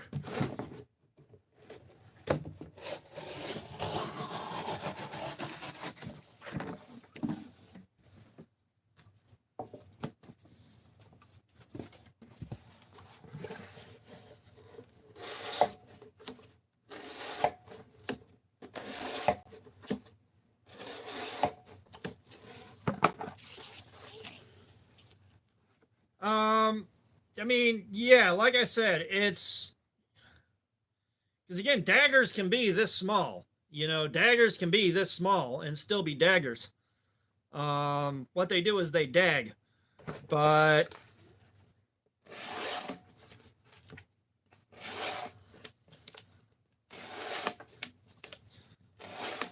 like kind of the way I look at it is, you hit a point where its only sane use is a weapon.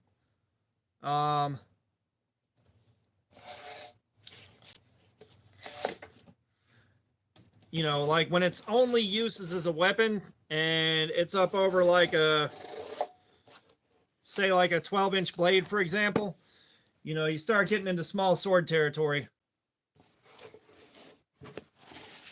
Damn it.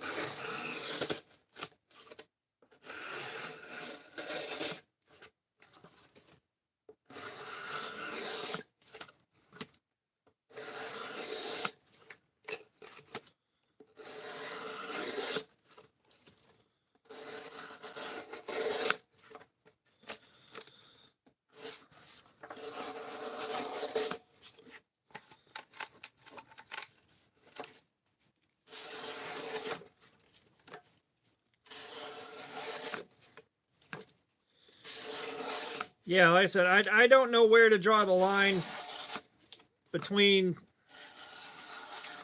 sword and knife.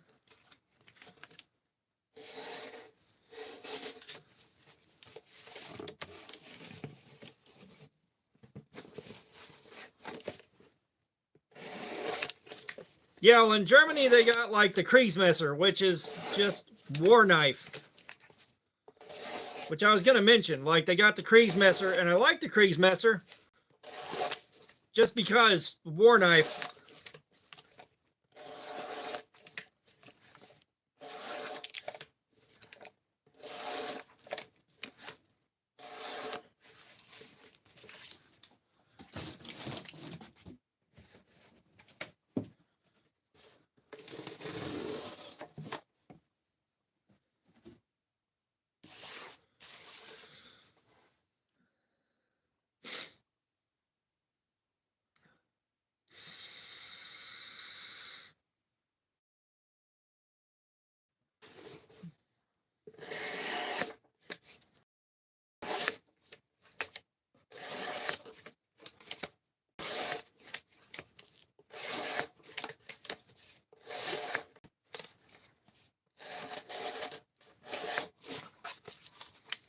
Evil Twin, what's up? How you doing?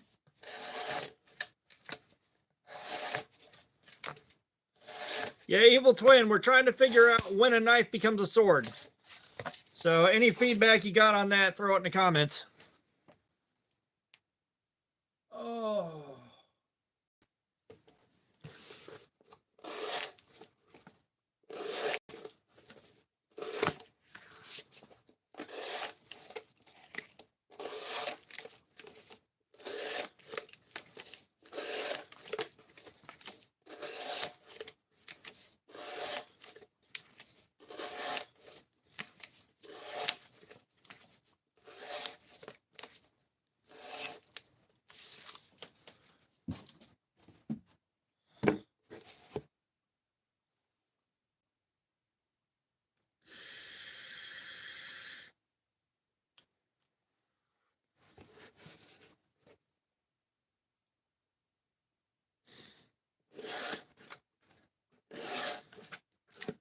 Yeah, well, I mean, I think the sax is more considered a knife than a sword most of the time.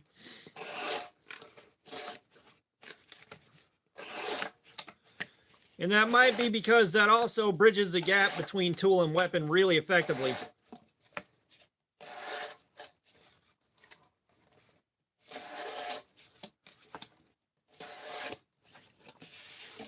Full Fire, what's going on? How you doing, man?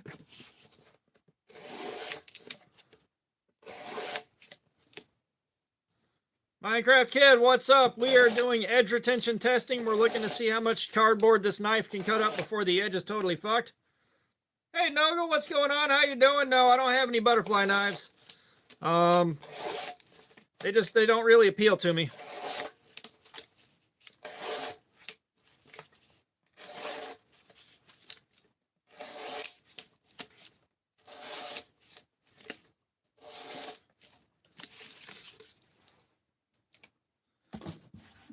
I think machetes do classify as swords. Those definitely bridge the gap between tool and weapon really nicely.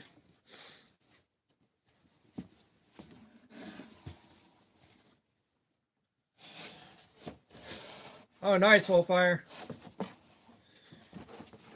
Yeah, I got so used to having those meds in my system for a few years that I can go to work with them.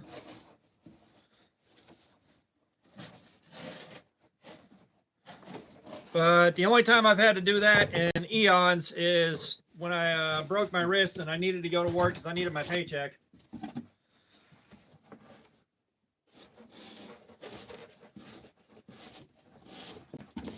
This box is not going to cut well.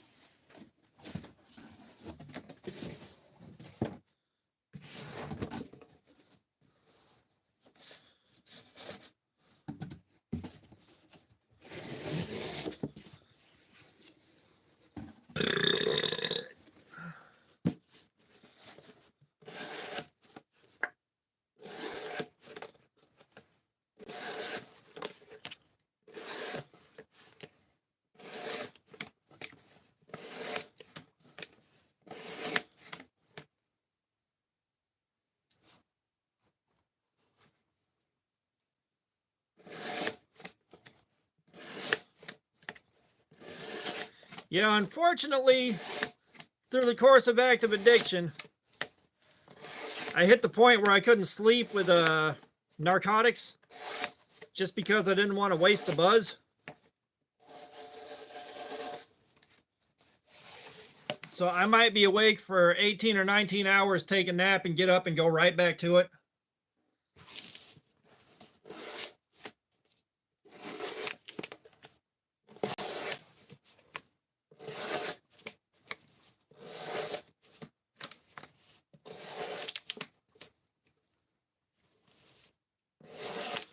Damn, Brando.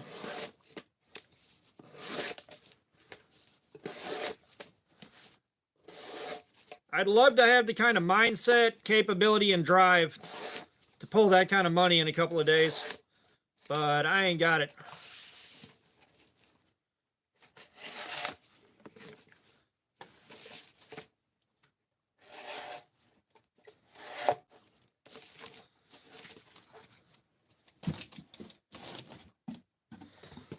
I used to have that kind of drive, but not anymore.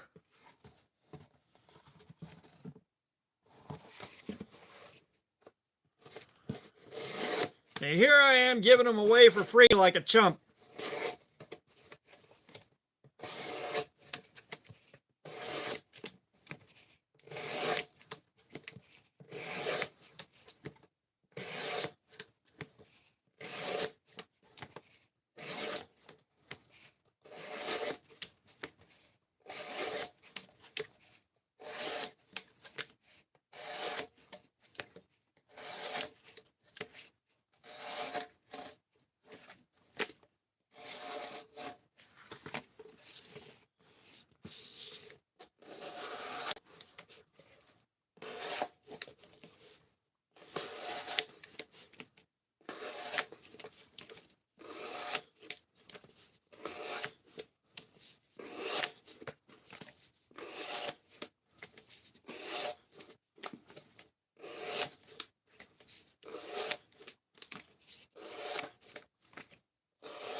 Brad Klein, what's up? How you doing, man? Welcome.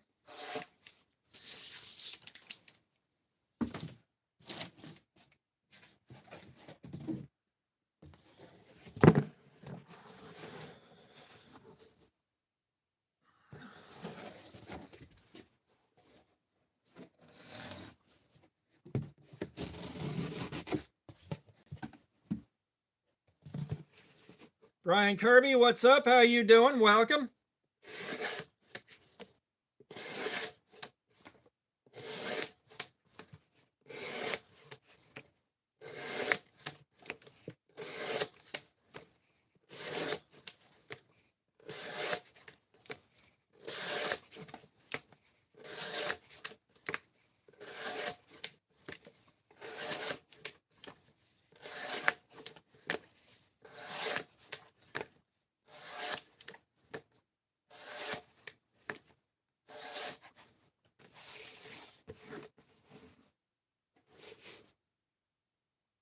Oh, nice, full fire. Benjamin, we are doing some edge retention testing, man. We are putting a knife to work for the review.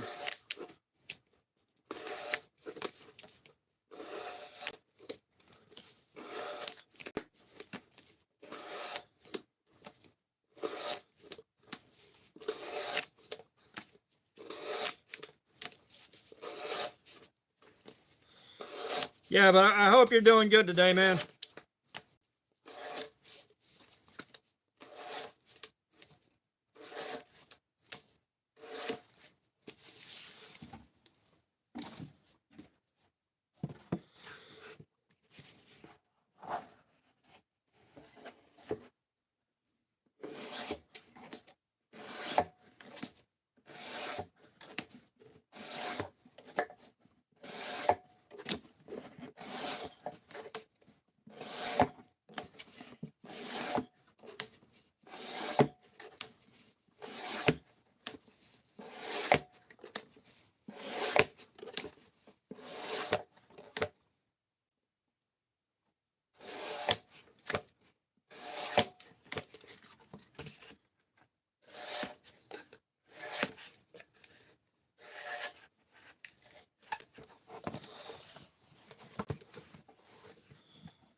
Dassa, what's up? How you doing? Welcome.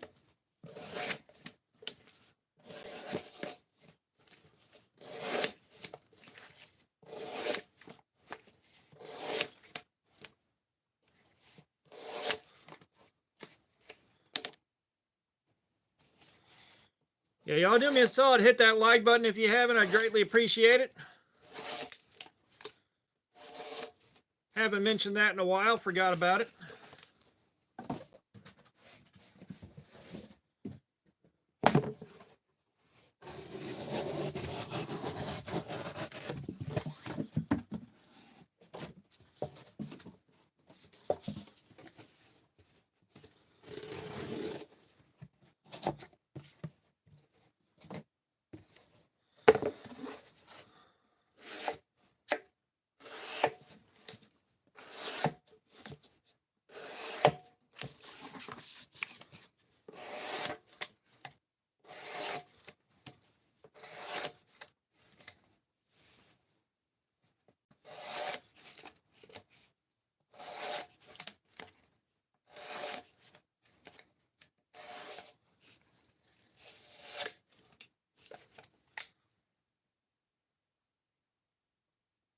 Sandro Orlovsky, what's up? How you doing?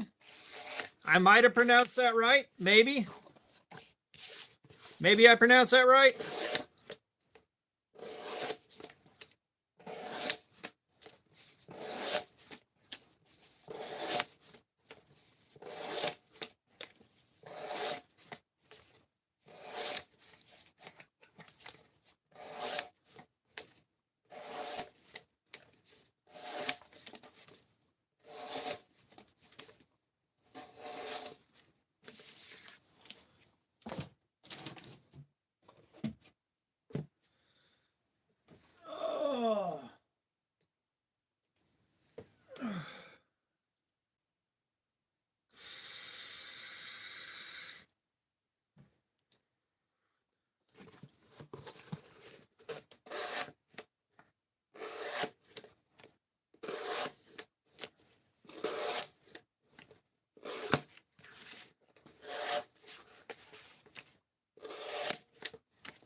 Oh, believe me, full fire, them ain't dabs.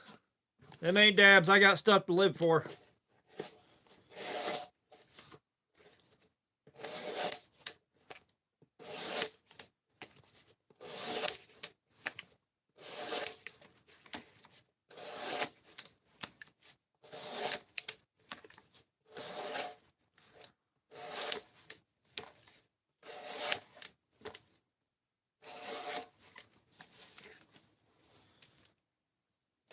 Dabs is you vape, but it's THC.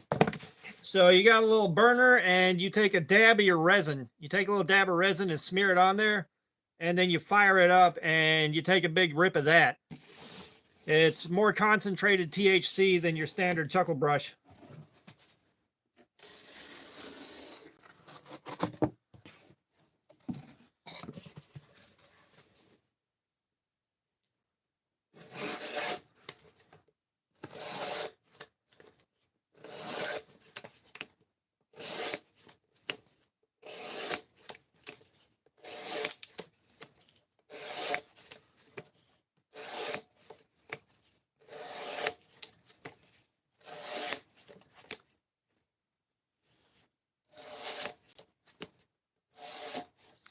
Nah, I got out of the THC game in 2001, so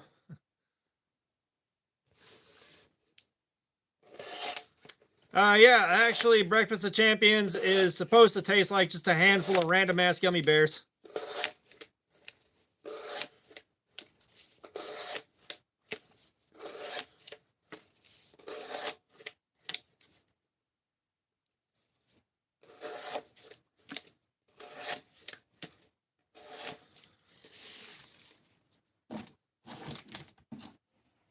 No, so I mixed up apple, banana, and strawberry, and trying to make just a handful of random ass gummy bears. And I'm waiting to get the old stuff out of the coil so that the new stuff can kick in and take over.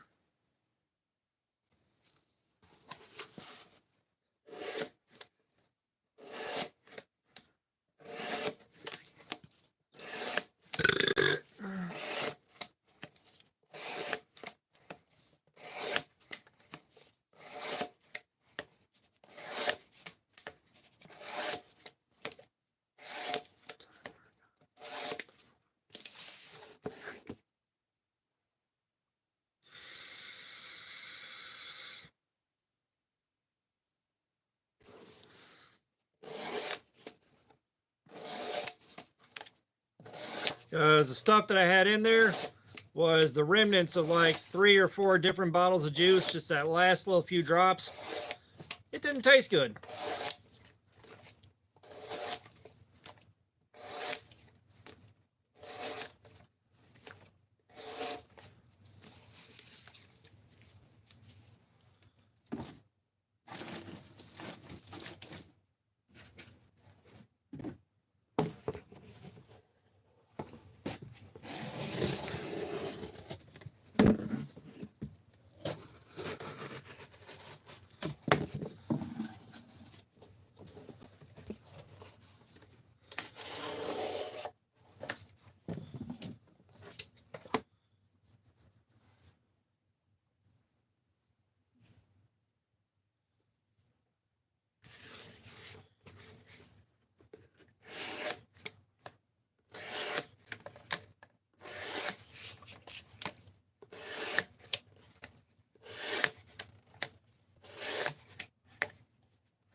Yeah, I tell you, I am actually kind of glad I missed out on the kind of stuff that you can do today.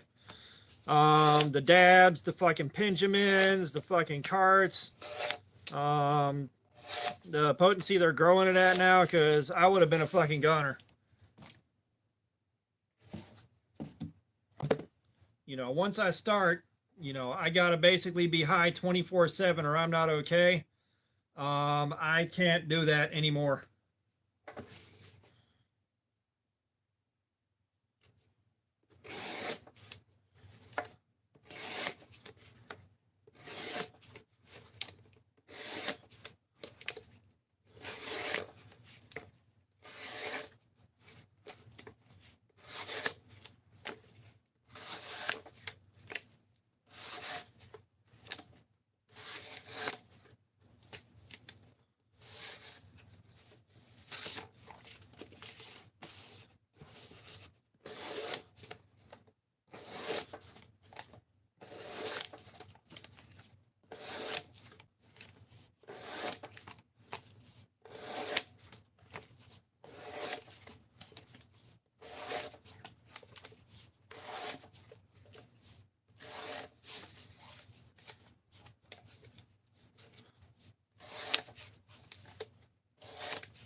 Oh no, the way I did stuff back in the 90s and early 2000s, like, well, the 90s and 2000, um, you know, I would make sure that I was inhaling as much as possible, as fast as possible. And the kind of stuff I was doing, like, a friend of mine had an acquaintance drop by because they heard about the bong that me and a friend of mine built and the kind of damage that would do. It was trying to get baked with that thing was like hunting rabbits with a shotgun. Way, way, way overkill. Like, you could put a 20 sack in the chamber without really working that hard for it. This dude comes over and he acts like he wants it. He acts like he wants the smoke, literally. So I loaded up, and the carb on the bong was about that big around. So you had to cover it with your whole hand and feather it open and closed. And so I tell this guy, just breathe, I'll take care of the rest. Light that bowl up, he starts hitting it, and I start opening and closing it, and opening and closing it, and he goes as far as he wants to. And chamber on that thing was fucking massive. I mean, massive chamber. That thing was about 3 feet tall. So he got as much as he wanted out of it, and then I cleared out the rest of the chamber, and he fell out. He just passed the fuck out, and he's laying on the couch, and he's kind of spasming and twitching a little bit. I was like, bro, are you okay? And about 3 minutes later, he wakes up. He's like, goddamn motherfucker, what the fuck? You trying to get me too goddamn high to drive the fuck home? It's like, you came here and asked for this, my dude.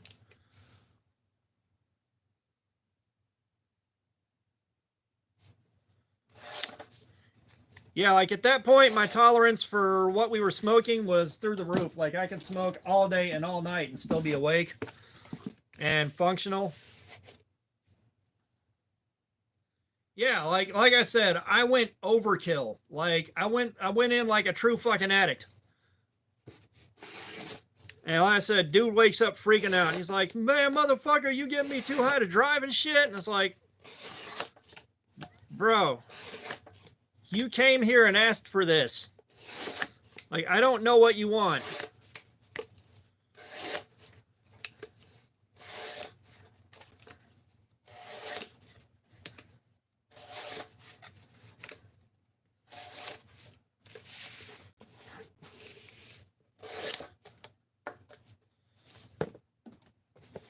You know, because the carb was that big and the chamber was that big, you could throw a shotgun out of that bong. Oh, God, I fucked some people up with that. Like, I fucked some people up with that bad.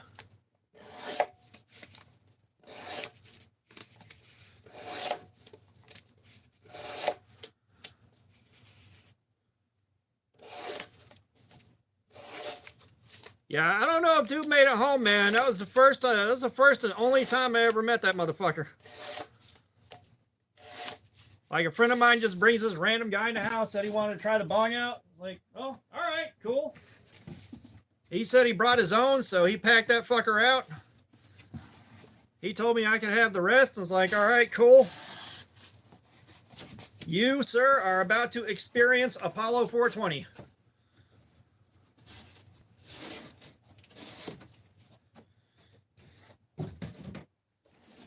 Like, to this day, I was confused that he was that mad about it.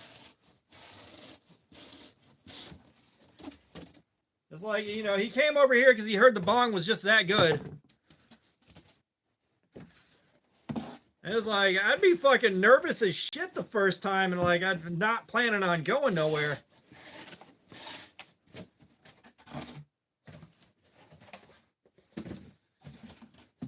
It's like, I was just gonna smoke with the guy and hang out, maybe fire up the PlayStation, something like that, you know, just kill some time. Apparently he had shit to do today. Apparently he had shit to do today and didn't say anything.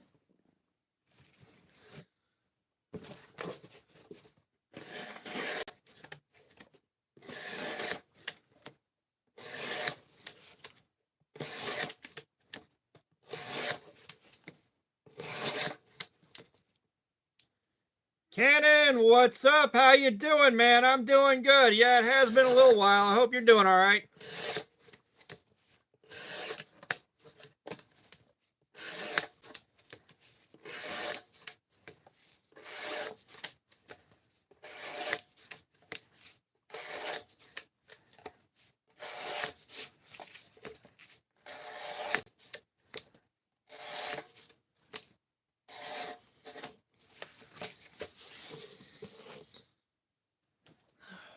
Cannon, I get that. Trust me, my entire life outside of doing this is just work and sleep.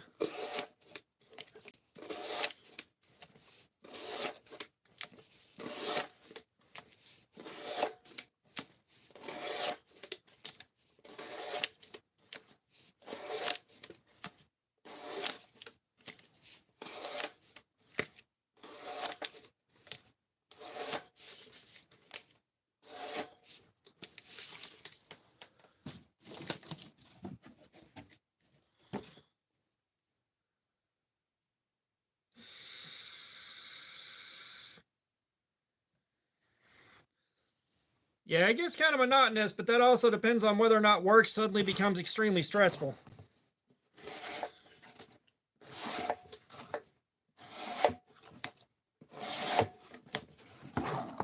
You know, you have them weeks where nothing goes right and you start thinking you need another job. I've been having one of those weeks.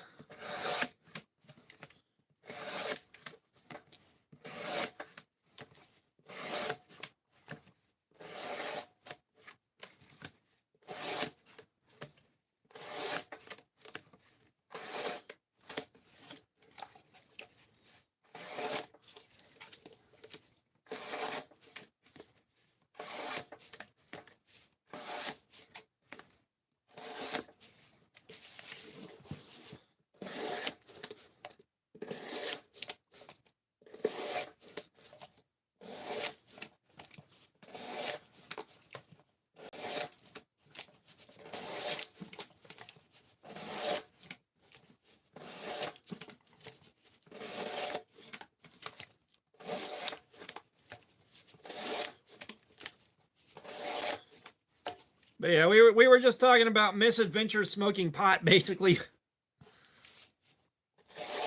I've been out of that game since 2001, but man, I got up to some dumb shit.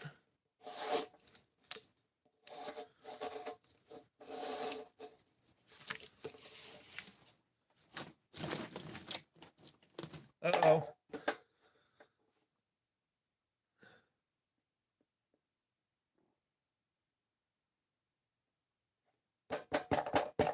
Oh.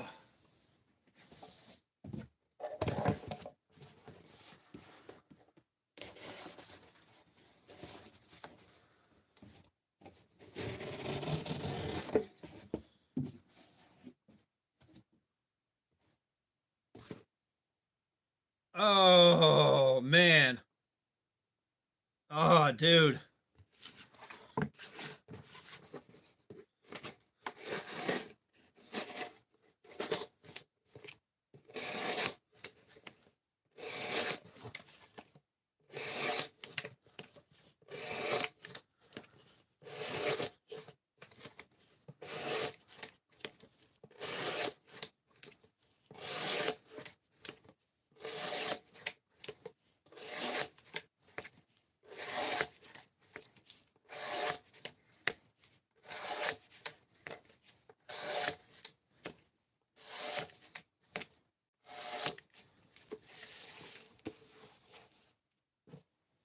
Grayson, what's up? How you doing, man? We are on the NAFS Lander 2.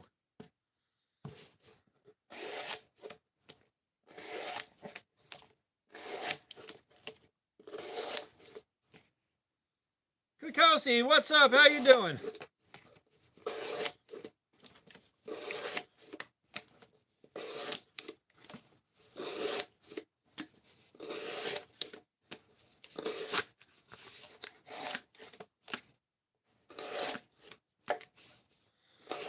Grayson, I'm doing pretty good, man. Hanging out with you guys. We're getting a live stream in. I'm doing all right.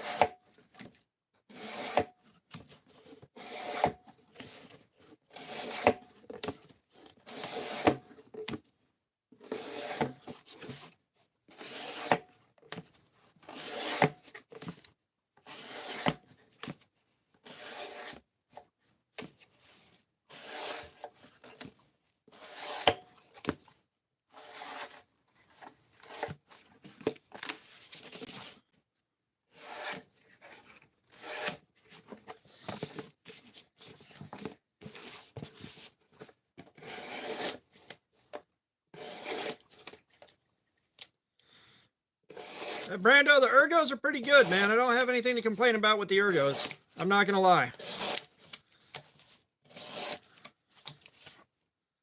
Like, of course, this is getting a little sore just from falling in between the scales, but other than that, it's fine.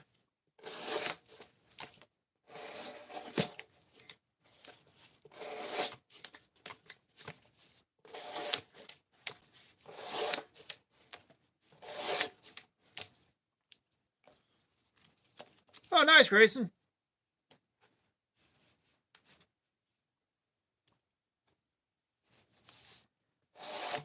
Yeah, I ended up carrying a pin again for the first time in a long time, but that's just because once in a while I need one at work. And usually the cup full of pins in the office is totally stripped out. And there ain't a damn one to be found. Ugh.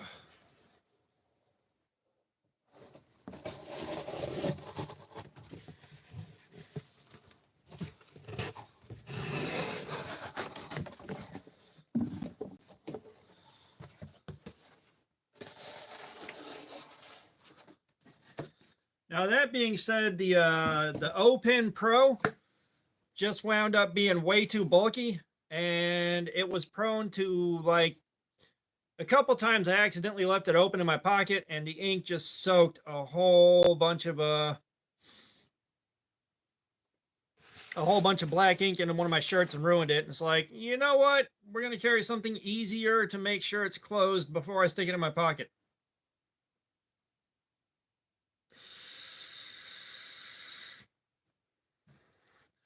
Ah, dude, nice, Cannon.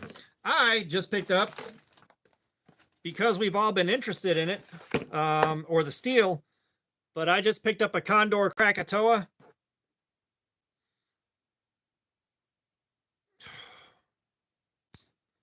Condor Krakatoa in 1095 steel.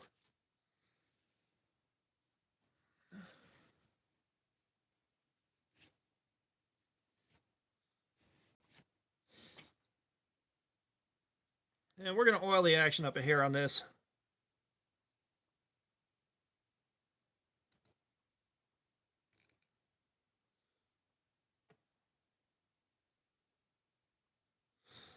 because I can't tell if it's just that the action's really stiff on it or that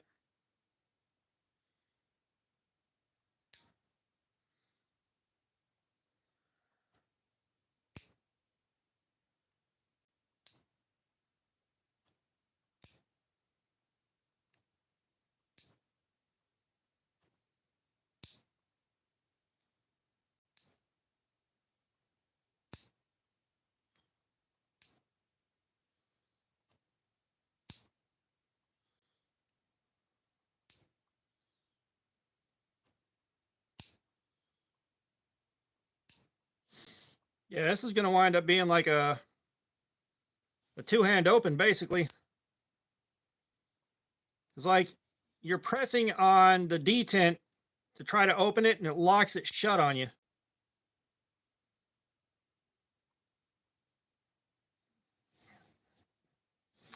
I don't know if it's a bearing pivot or not,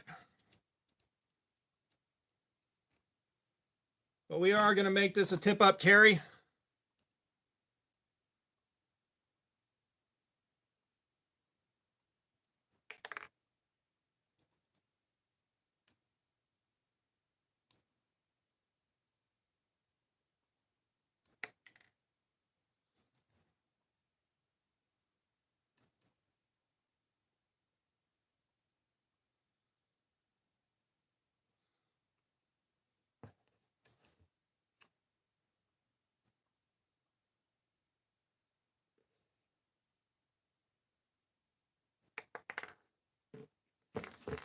Damn it.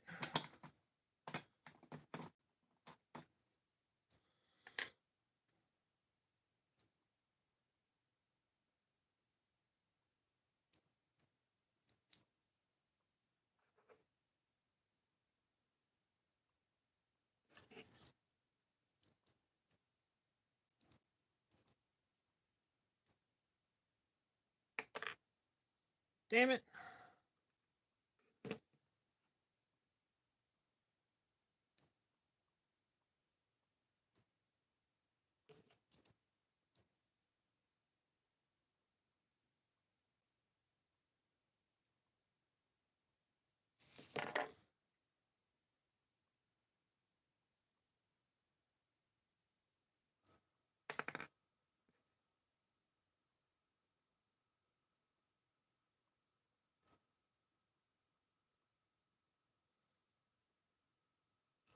It was listed as brand new in box, but you could tell it's made a few cuts. There was still some tape gunk left on it.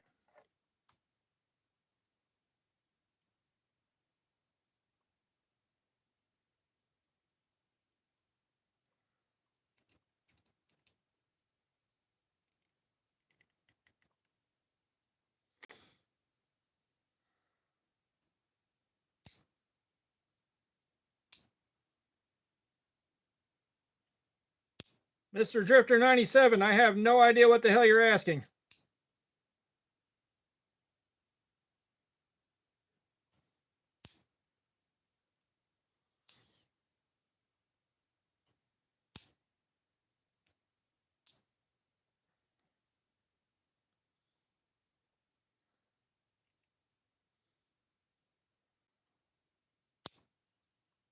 I have never seen that knife brand. I'm going to be honest, that's something I've never heard of.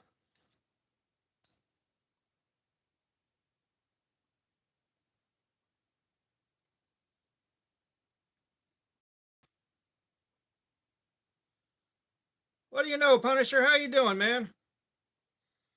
How are you doing, man? I'm just showing the guys the Condor Krakatoa I just got in 1095 steel. So we actually have some 1095 to test out.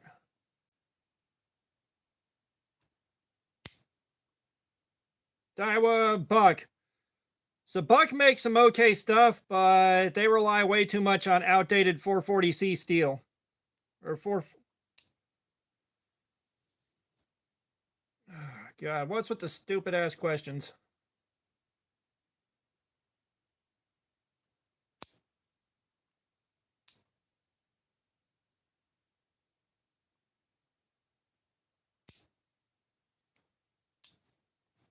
I will say, this ain't going to be fun to carry. This ain't going to be fun to carry.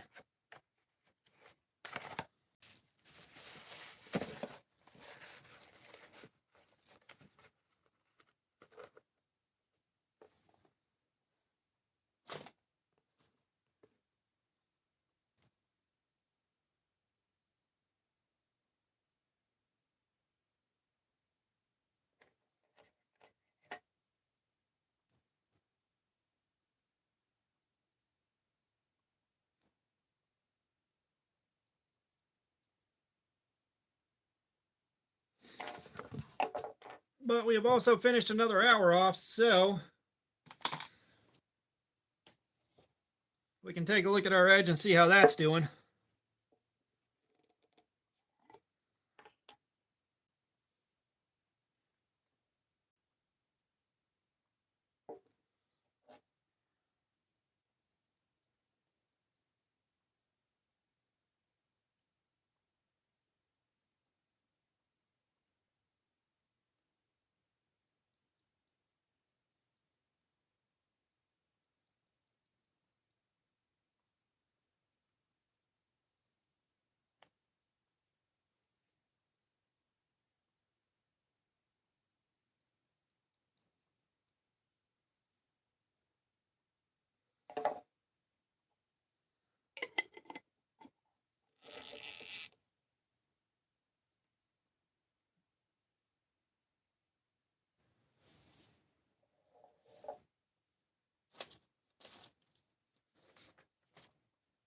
Sprite chill, Brando.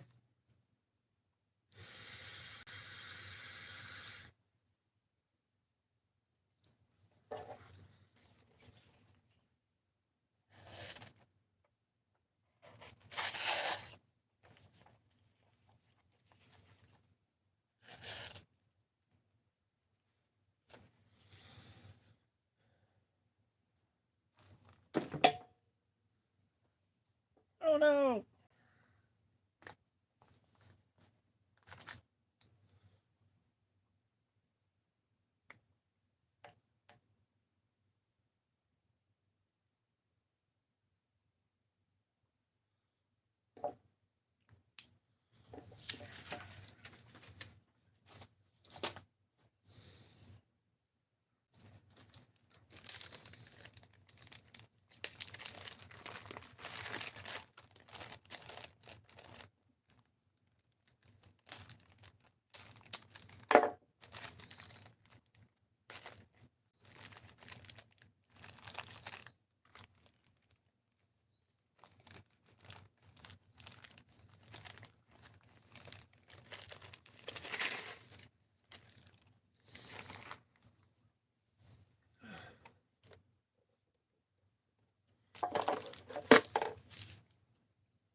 Jacob Humphreys, what's up, man? How you doing? I'm doing pretty good.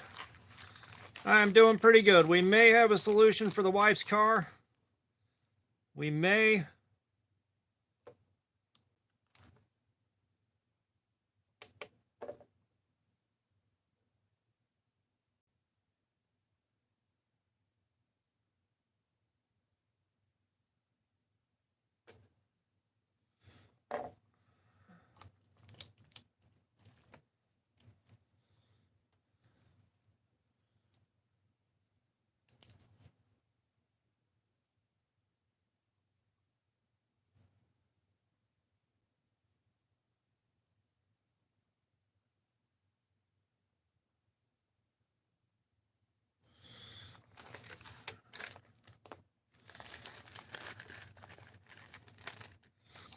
Well, if it's a computer issue, I can take the car is still fucked up.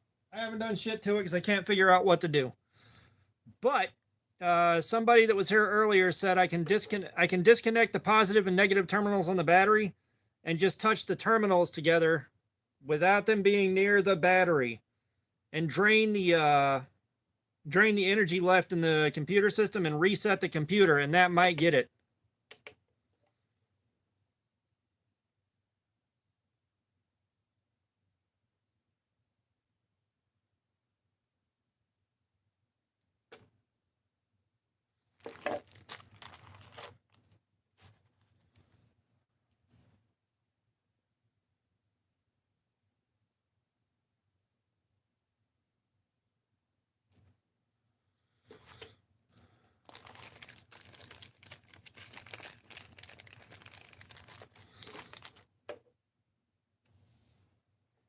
So if the computer's got it stuck in limp mode or something like that, that might get it.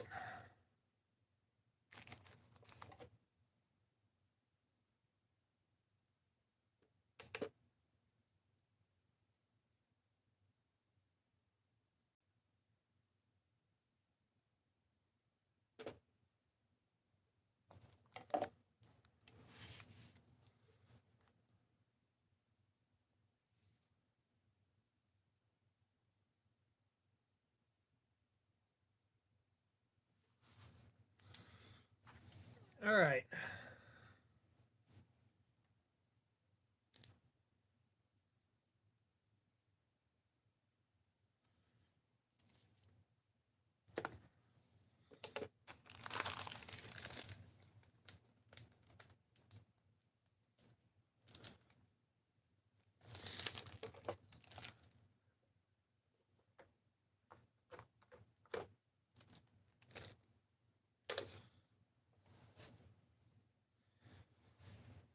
Yeah, I kind of want to go take care of it right now. I'm not gonna lie. Fook, what's up? How you doing?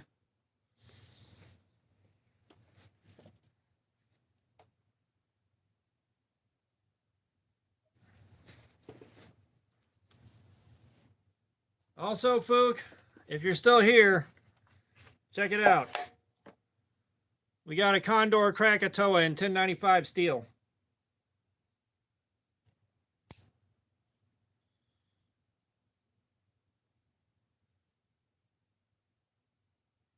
With a Scandi grind.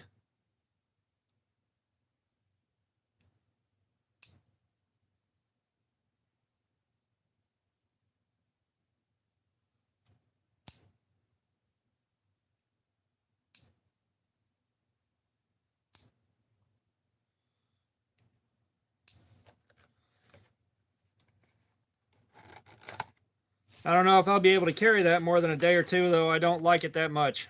Or if I'm gonna, I may not carry it at all.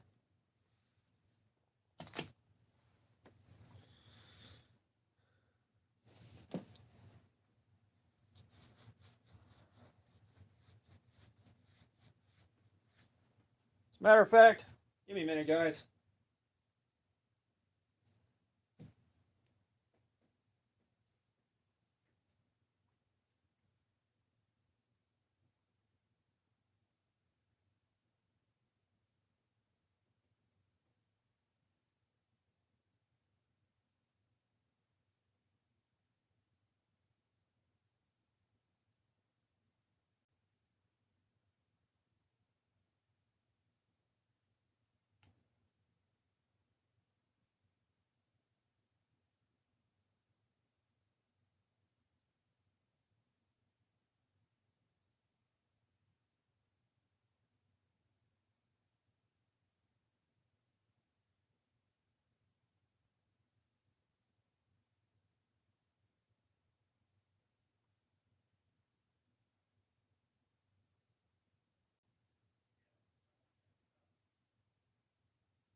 Give me a minute, guys. We're gonna disconnect this battery.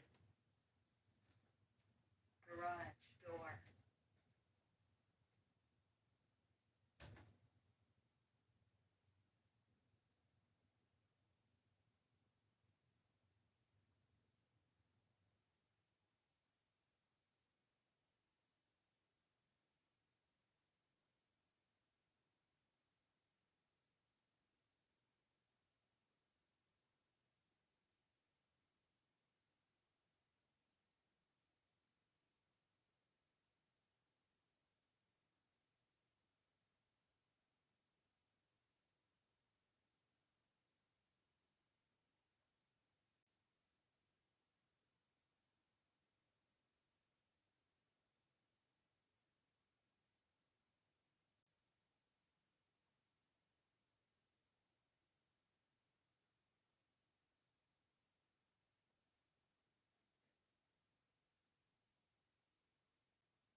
right, guys, let me grab my license. We're all going for a drive.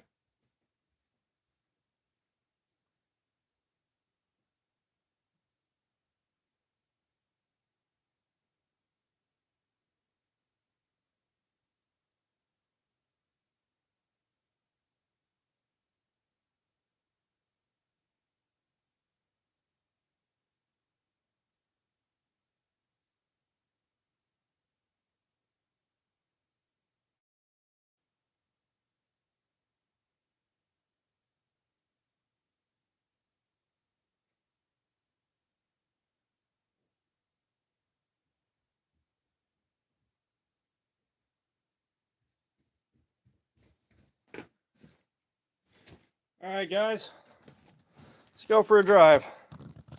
Yeah, road trip.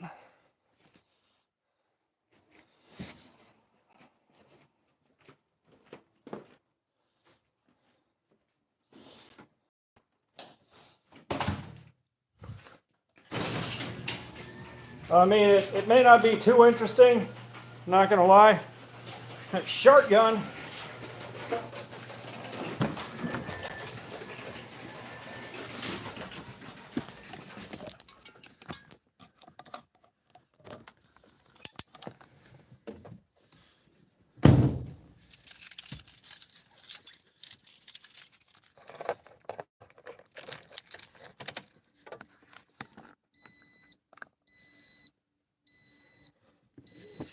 Oh yeah, I get to see how messed up my front yard is.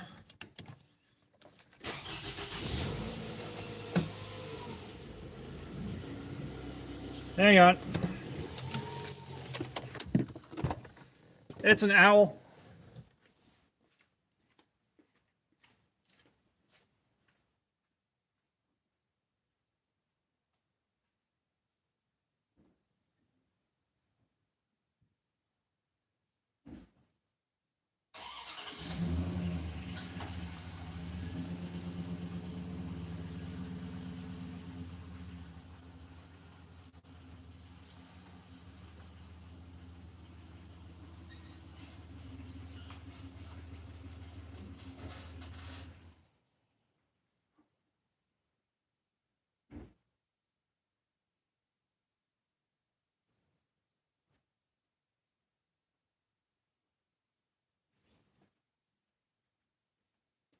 Okay.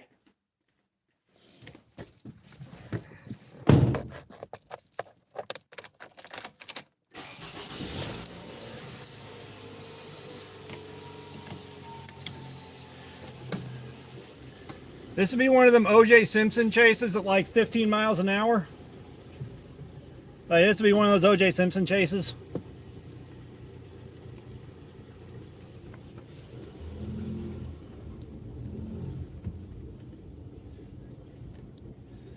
Feels like we might be doing better.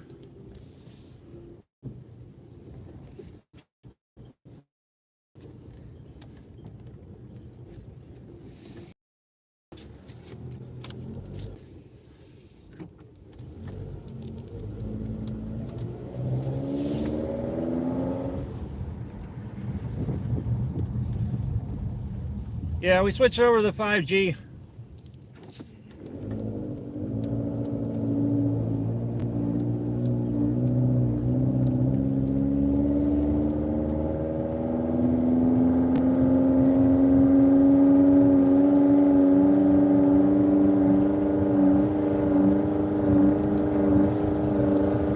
No, we didn't do something.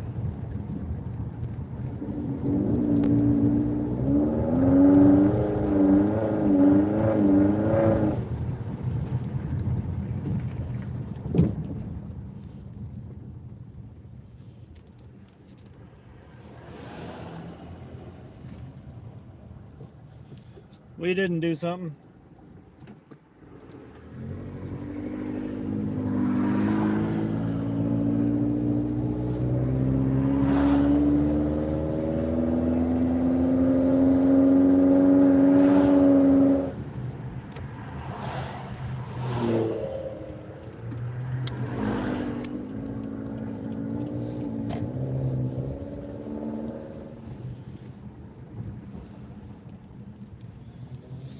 So we're not banging the rev. We're not getting up over like 2,000, 3,000 RPMs.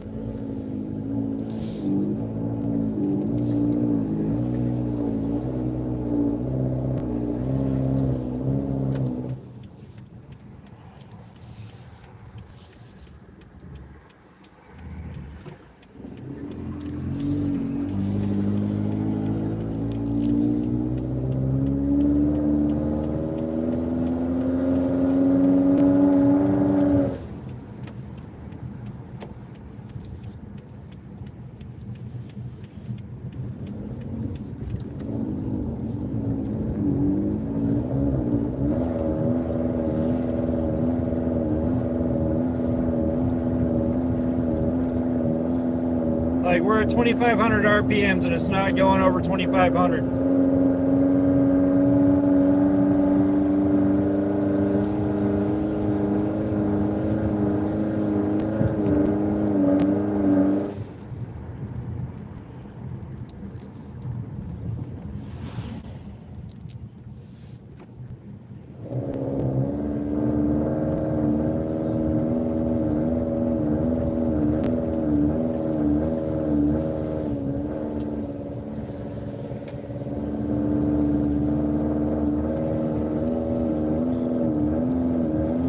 And there's still no check engine light.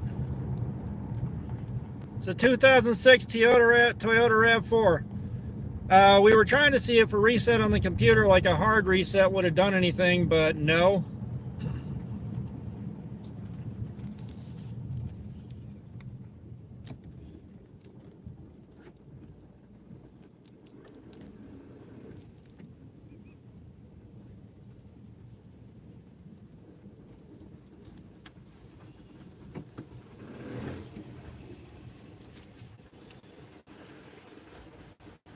Yeah, that sucks. It's a 4-cylinder.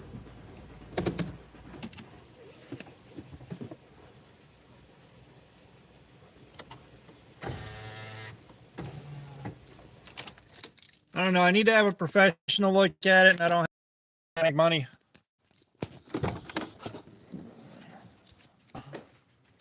I'm going to pull forward a bit more.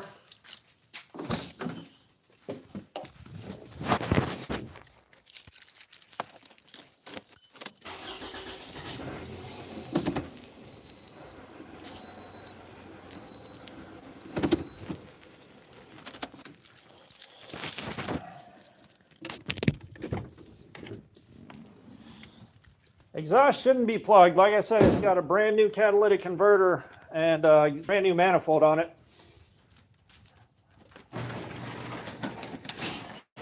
Garage door. Nope, that didn't fix it. Yep.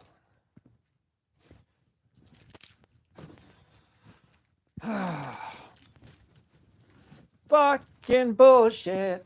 Goddamn bullshit. Fucking bullshit. What the fuck is this? Goddamn.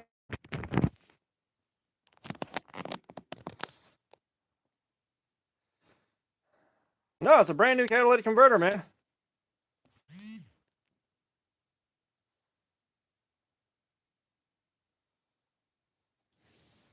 Fucking bullshit. Yeah, so we took the throttle body out and we cleaned the shit out of it. We took the PCV out, cleaned the shit out of it. Well, again, it's just general stuck in limp mode and no real helpful information.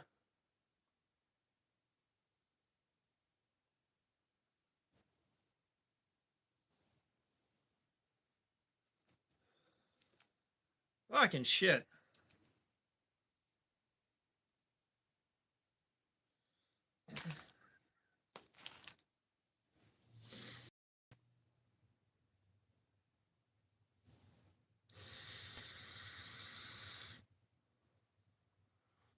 Saints, what's up? Yeah, we're having car issues. We're having car issues, man. But how you doing, Saints?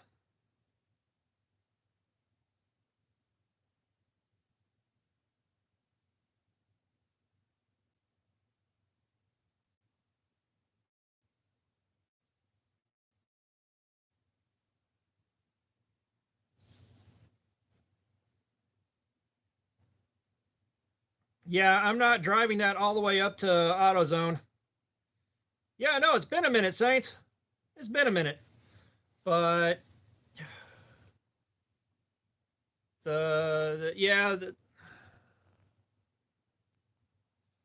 it's again, I need to get a professional out here.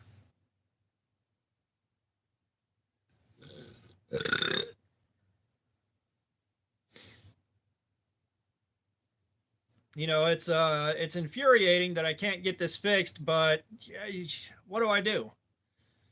You know, it's the problem is there's no check engine light, there's no codes, and it could be one of like 5 different things. So there's no telling which one it is.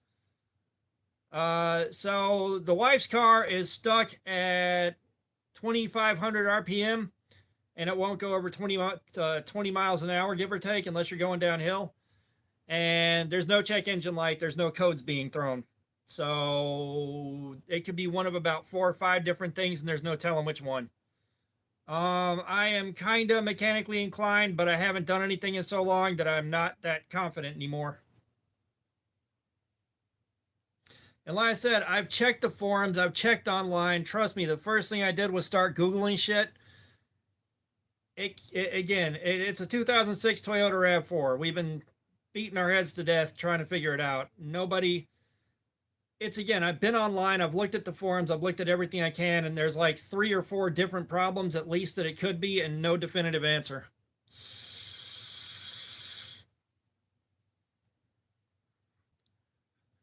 I don't have the money to go one part at a time, my dude. I don't have the money to go down at one part at a time like that.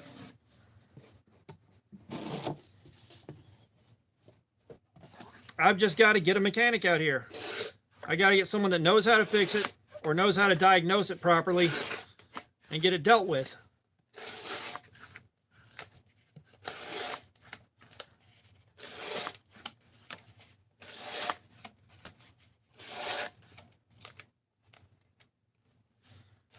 I had the phone number for a mobile repair guy, and I don't know where it went. My wallet went through the wash, and I pulled the card out and set it aside. But I got to have money to pay the guy. And that's what I don't have.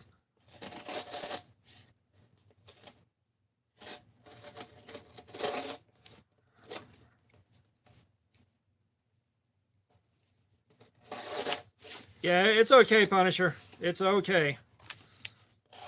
That's what I'm saying. The problem is so vague, and with no engine code, there's no telling what it actually is.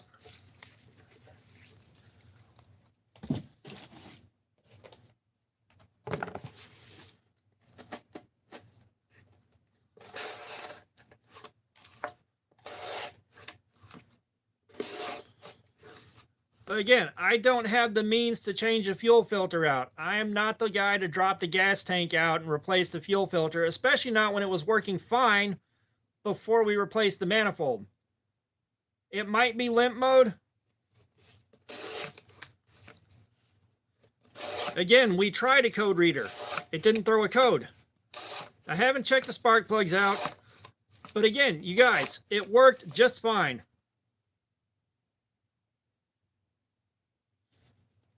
Yeah, we took the throttle body off and disconnected everything and cleaned it. Like, we cleaned the hell out of the throttle body. Nothing. It was doing this until I drove it with the wrong gasket from the catalytic converter to the pipe. Then it started doing that. It's not like this gradually happened.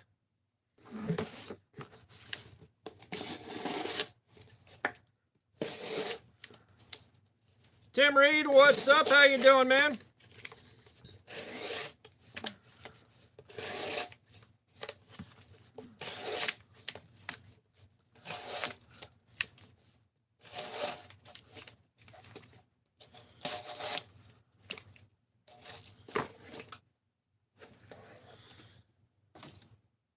Yeah, I think this edge is officially dying now.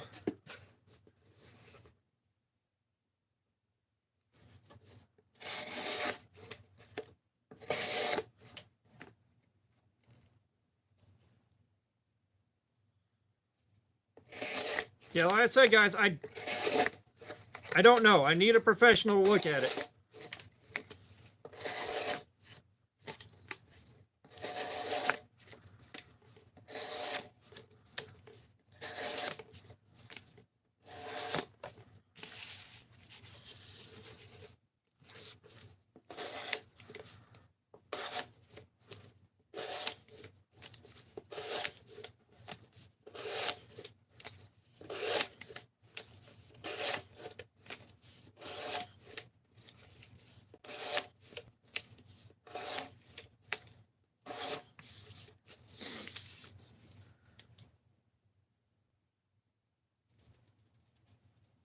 Yeah, I know, like, that depends on what kind of car you're looking at, Brando. Some cars have an inline fuel filter, and some of them have them in the tank.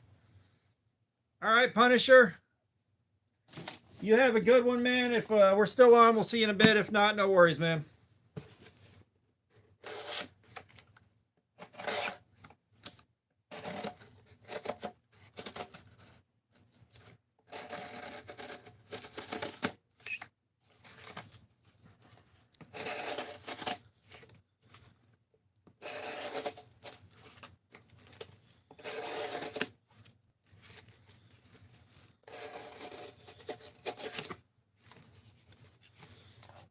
Yeah, I think this edge might be history, you guys. I think this edge might be history.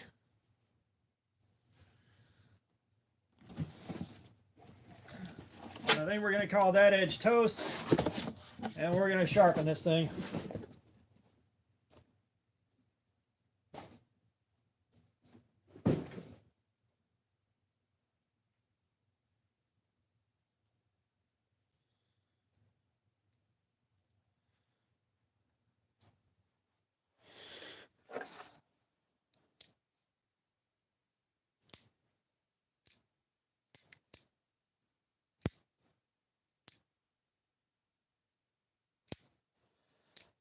Well, again, like, so I drove it, and right before I tried to drive it with the wrong gasket on there, everything ran fine-ish, but then when I drove it with the wrong gasket on it, that's when this shit started. It wasn't a gradual thing. All the other parts were connected. Everything on it was good.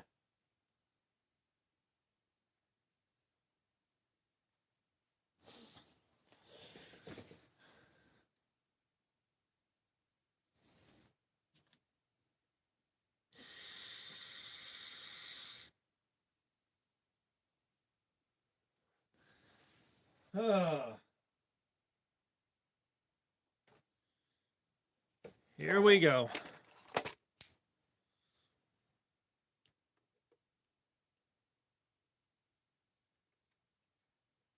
Loner, what's up? How you doing, man? Welcome, brother.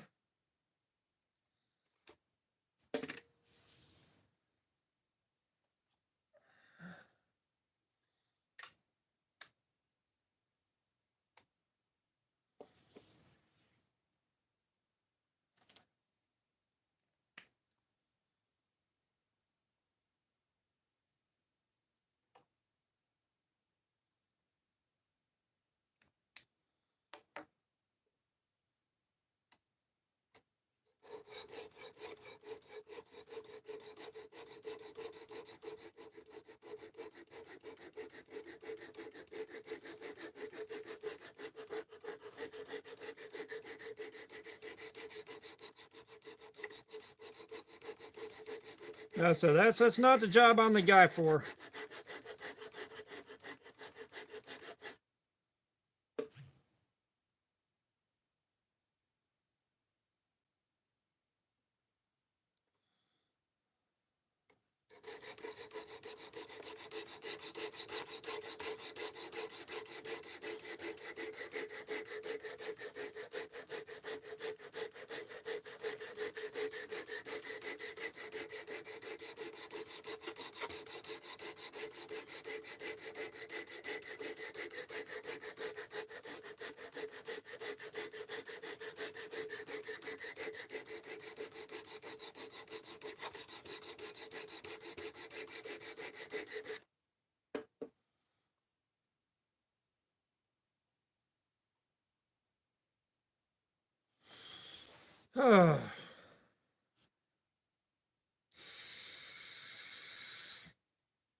The factory edge lasted about an hour, and the new edge, like we're on the second edge. Second edge lasted about 2 hours.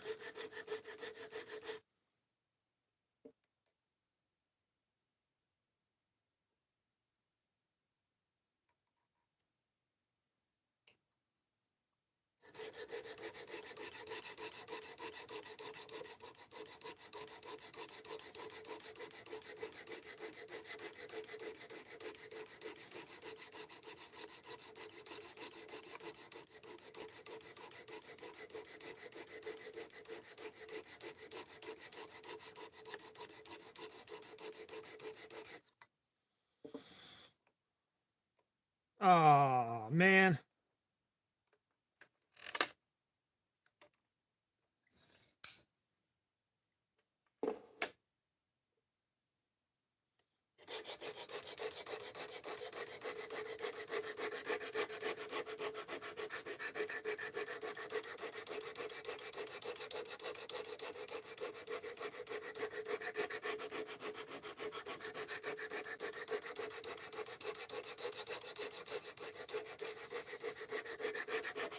This is the NAFS Lander 2.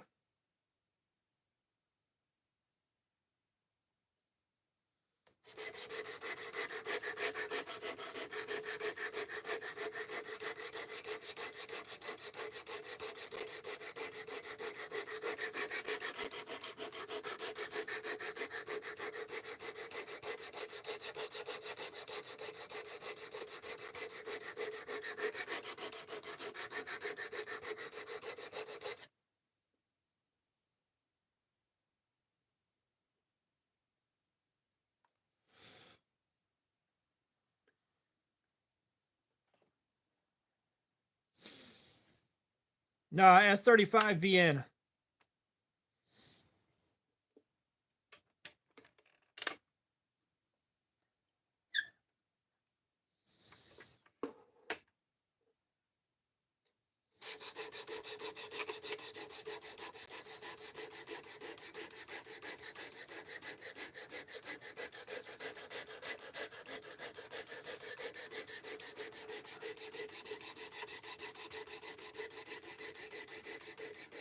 Peach, what's up? How you doing?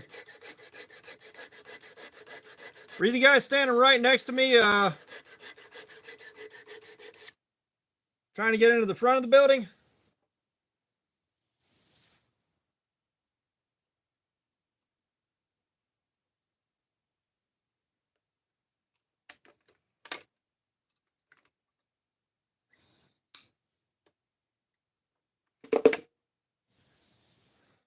Oh, nice. Yeah, Peach was there at Blade Show with me.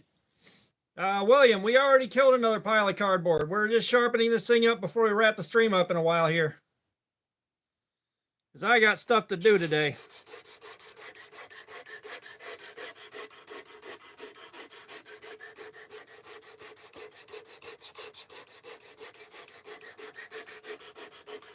Or I take that back. The factory edge lasted over 3 hours. Not 2 hours, 3 hours. The factory edge did pretty good. Or not the factory edge, the second edge we put on it.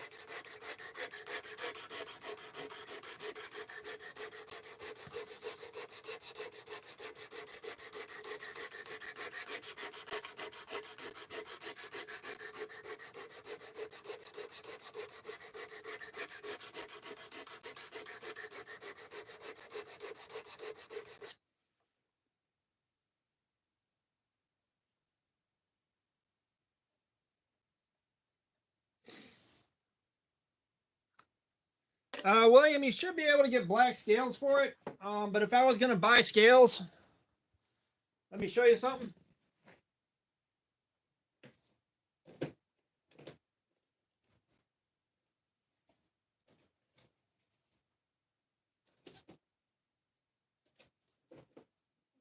better be in here. Yeah. Yeah, if I was going to buy scales for that, I'd be buying a set of these scales right here. Ghost YouTube, what's up? How you doing, man? Yeah, I'd be getting some of those.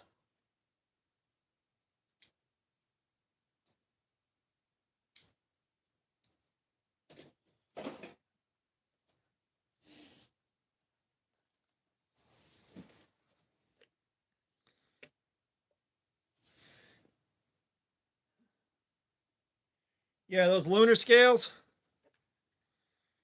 Yeah, that's the set I'd be buying. I'm pretty sure you can get black scales for it, but I'm not gonna, don't quote me on that. Just in case I'm wrong.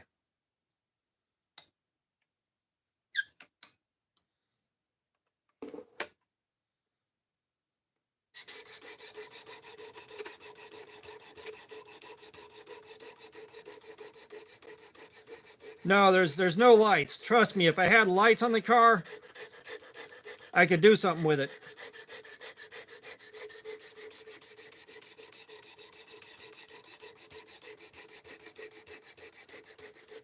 Oh, really? What all you been picking up for your collection, Ghost?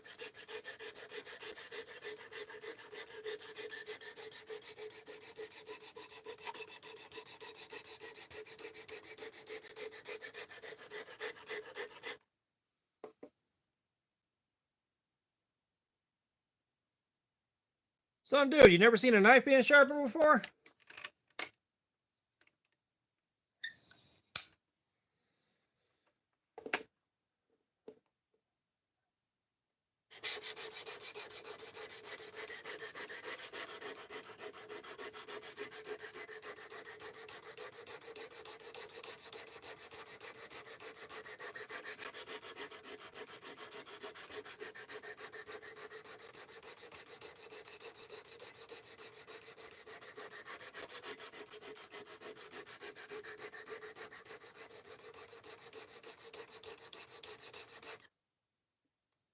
So you got your stone here, and all you're doing is running the stone back and forth, and this holds your angle for you. But no, I haven't seen the new buck line, but I'm not paying a lot of attention to buck. Just either they're way too expensive or they're way too expensive and they're 440 steel, which ain't my bag.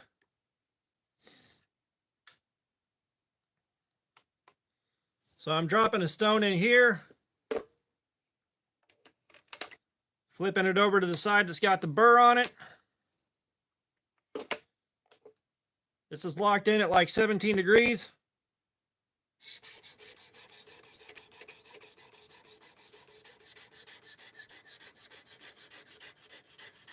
And I'm just running the stone back and forth.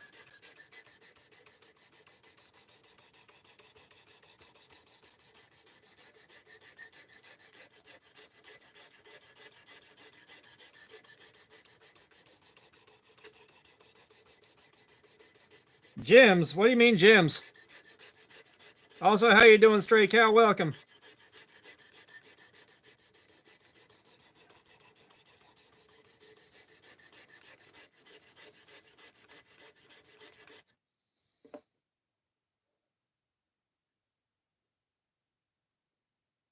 We are sharpening a NAFS Lander 2, KNAFS.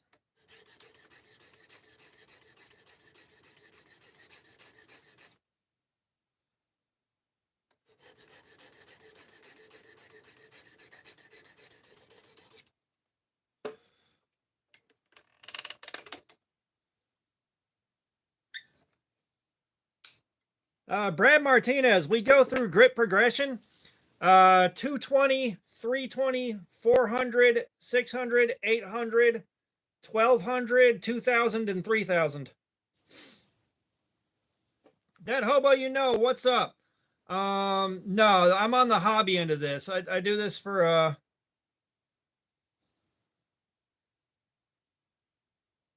you know, I'm kind of doing this because I want to be doing this on YouTube, not necessarily, this isn't a full-time job. But Miha, what's up? How you doing? What do you mean, shouldn't one run the stone just against the blade? You lost me on that one.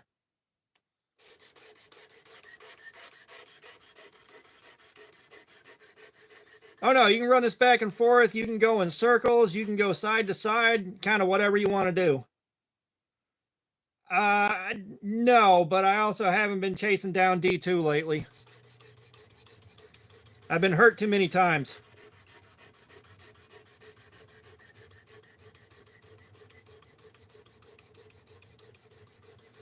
All right, Saints, we'll see you later, man.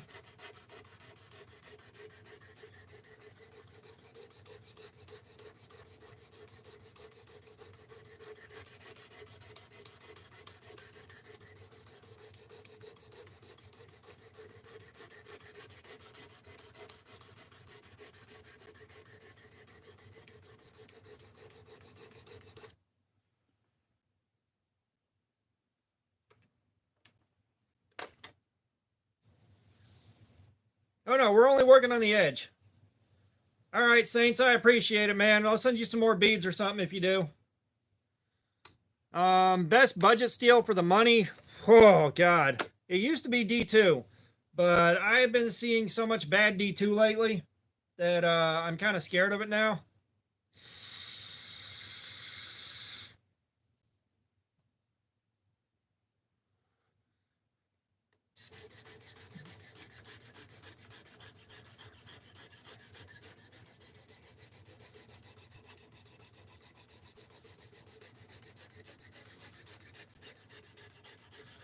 But like, get you some Nitro V on a $60, $70 knife, and you're good there. But it also depends on what you define as budget. Like, what kind of price range do you consider budget?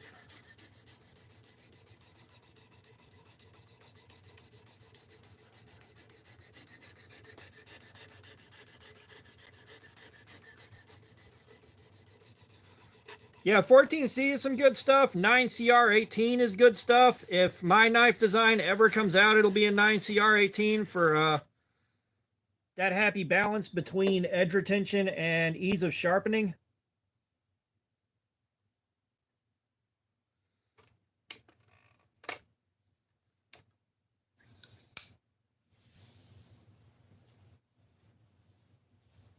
No, this is the premium version of the sharpener, and the sharpener itself was 250 bucks. The extra stones for it were 130.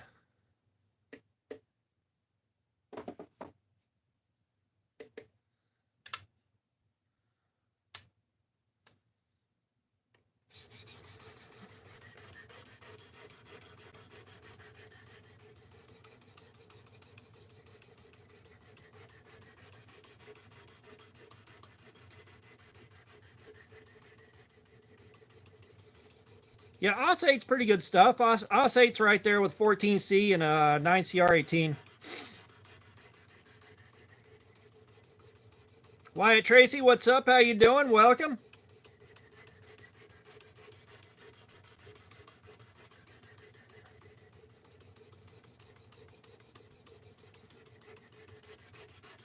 No, these stones don't really need cleaning all that often.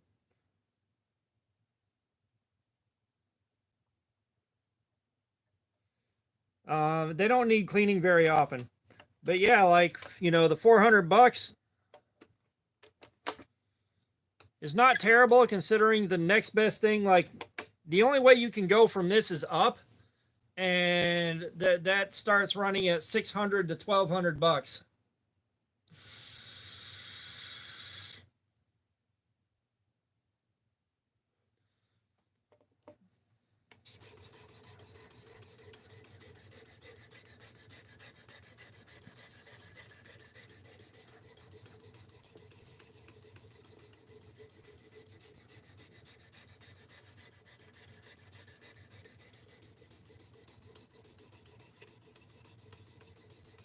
Marcelino, what's going on? How you doing?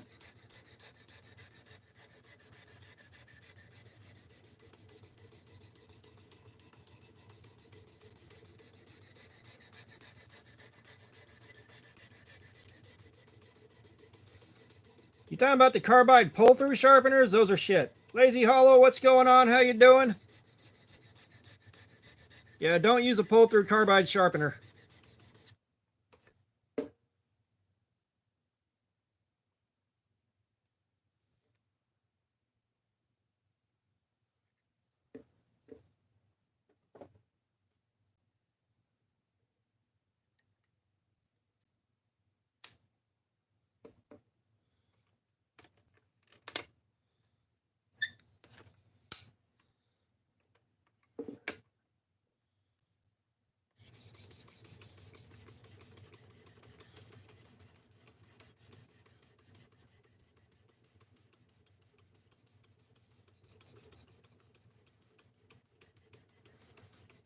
Now, if you want to see a really good explanation of why you don't use pull-through sharpeners, go to Outdoors 55, his channel,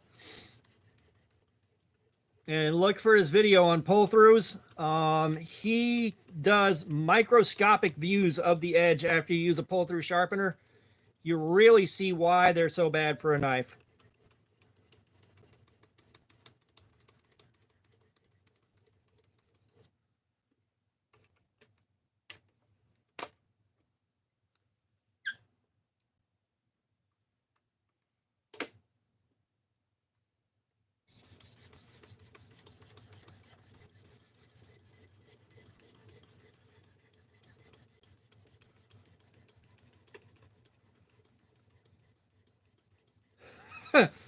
Gravy Seal, what's up, man? It's been a minute.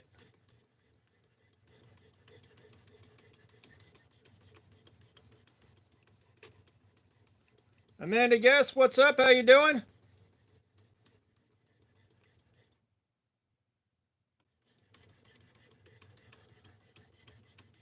James Joseph, what's up? Yeah, real original.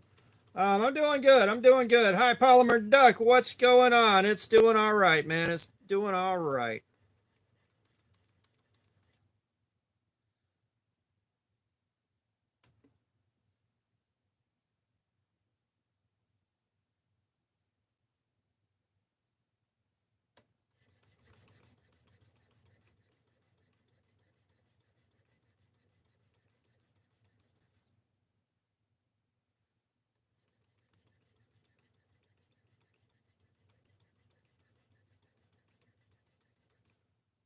Yeah, we tried using a pull through here. James, these are not stones you lubricate. That being said, again, coming in here with the herder masturbation, nobody's done that before. I haven't heard that 1,000 times. Come on, man, come in with something original. Come in with something we hadn't heard before.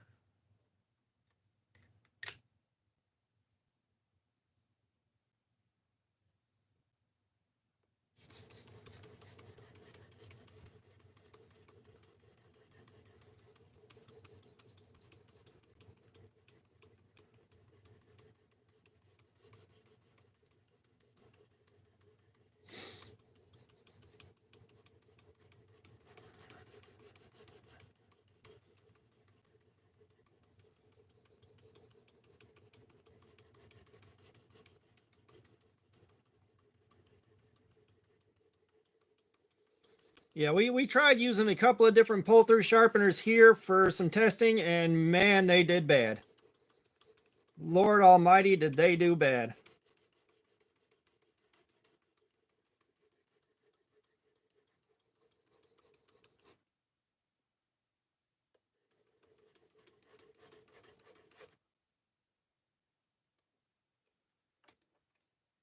Cheddar Cheese, what's up? How you doing? We are using the Work Sharp Precision Adjust Professional. Is what we are using.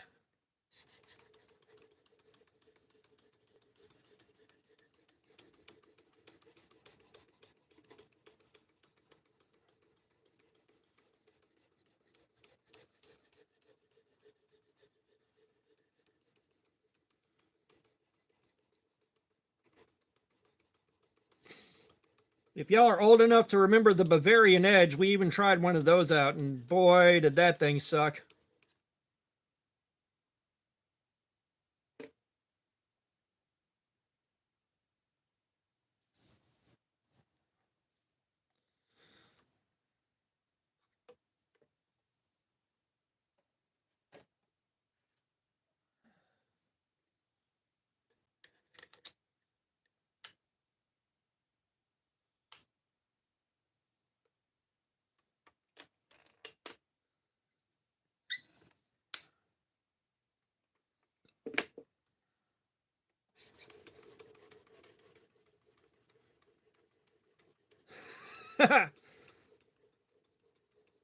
Yeah, the one that looks like a bagel slicer.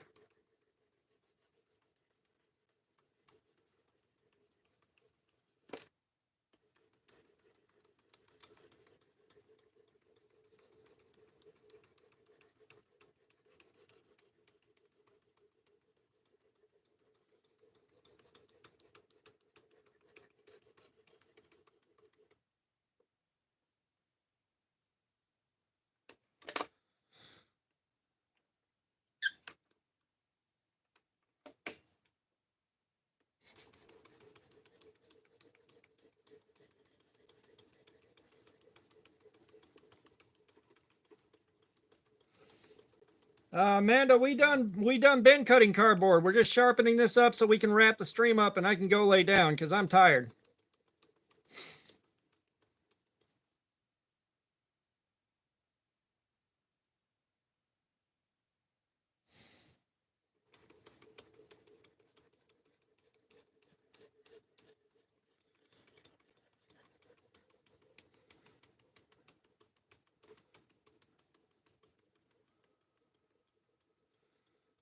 Personally, I like a flat grind. I like my knives to be extra slicey. A lot of guys prefer a hollow grind for that, but as far as breaking down cardboard and things of that nature, it's really hard to beat a flat grind.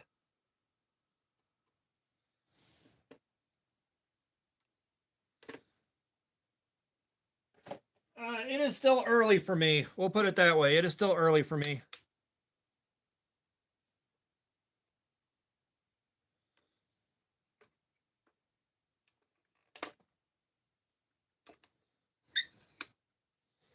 Again, if you want to replace the fracture, man, get us a VV Bull Mastiff if they haven't discontinued them.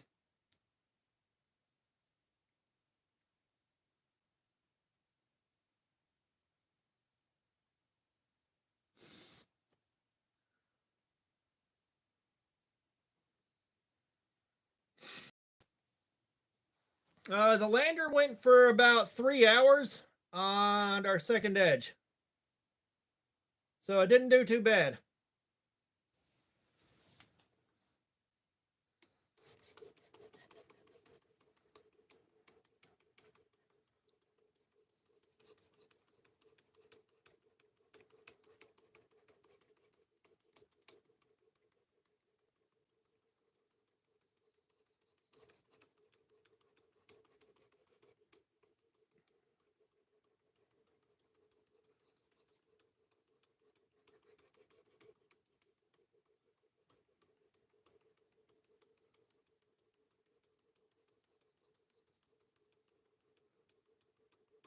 I have never had any luck getting a Lansky system to work for me.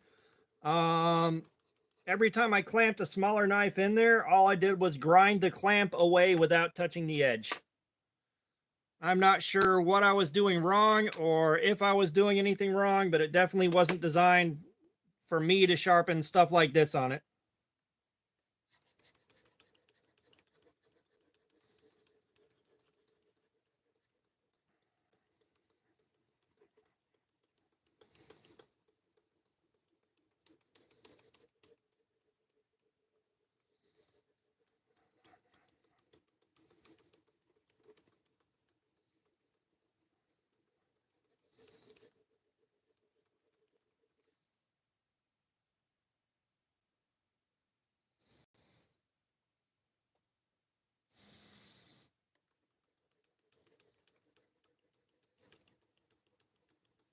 Meerkats, no, I'm not sure I used it right. I could never figure it out.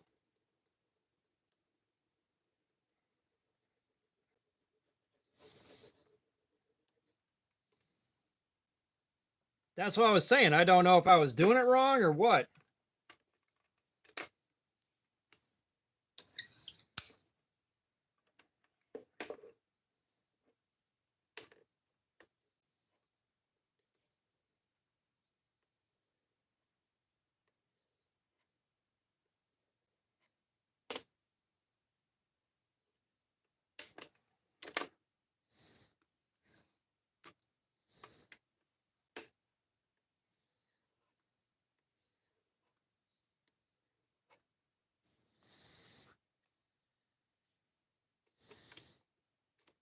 No, you're good, Meerkats.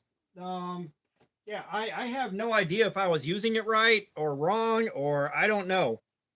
All I know is I couldn't get something that was pocket knife size clamped in to where it would sharpen it without grinding away the clamp and not the edge.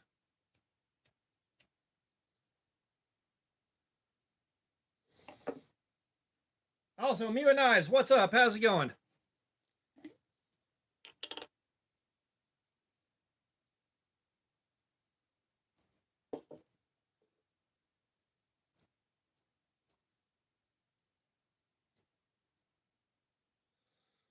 All right, let's drop this bad boy.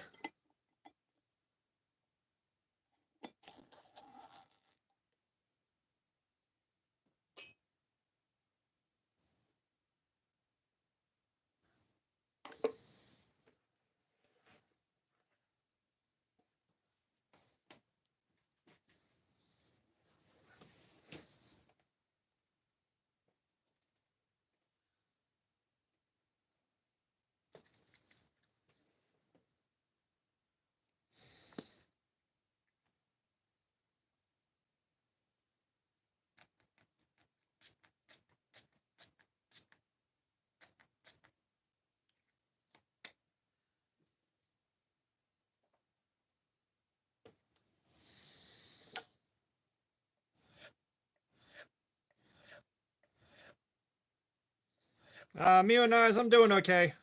I am doing okay.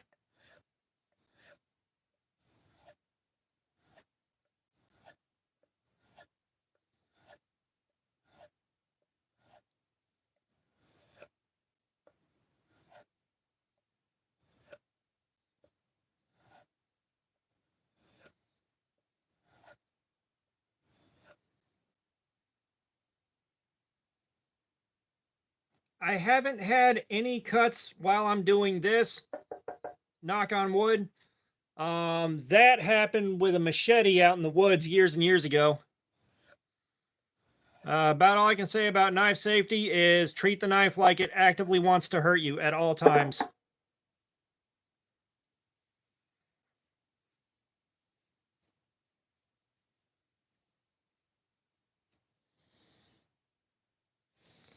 So I was spraying a diamond emulsion. It's just basically tiny diamonds that are floating in the liquid.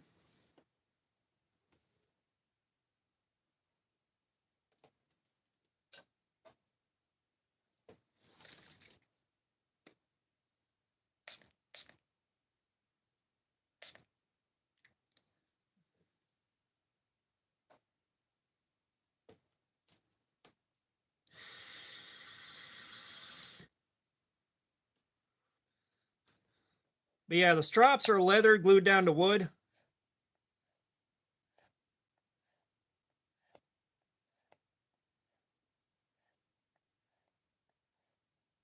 Jim Cox, what's up? How you doing?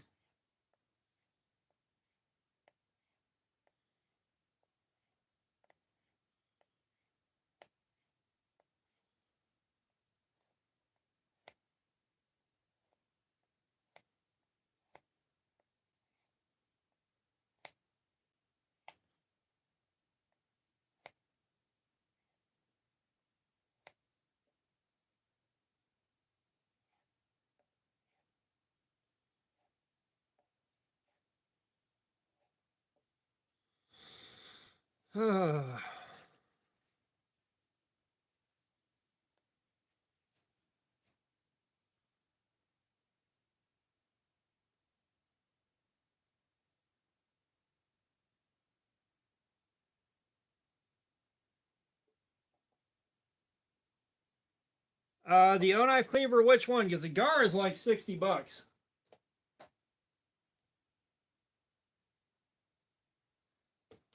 The GAR is like 60 bucks.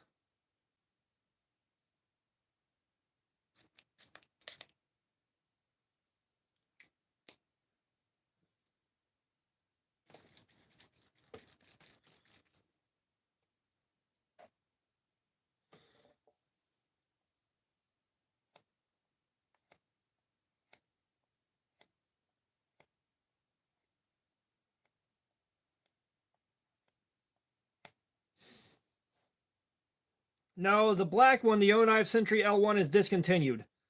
But what I'm doing is going through smaller and smaller diamonds to get it sharper and sharper and sharper.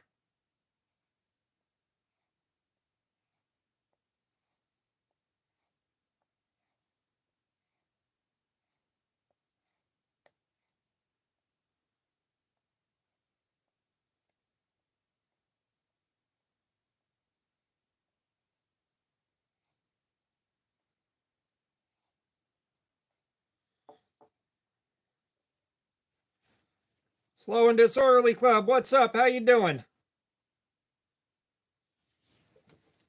All right. Down to the last one.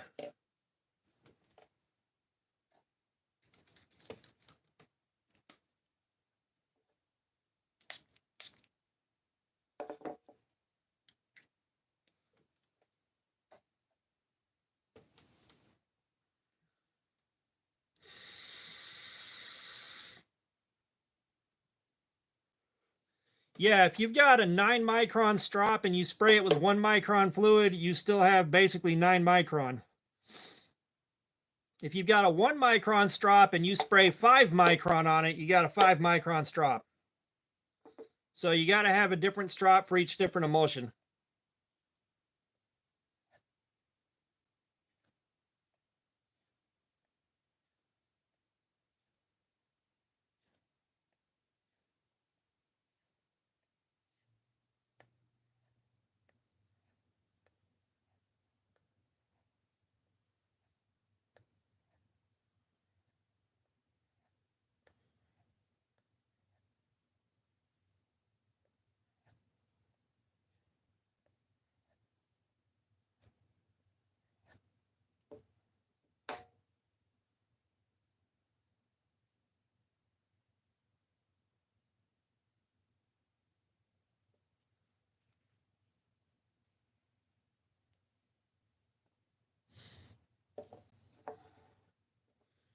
All right.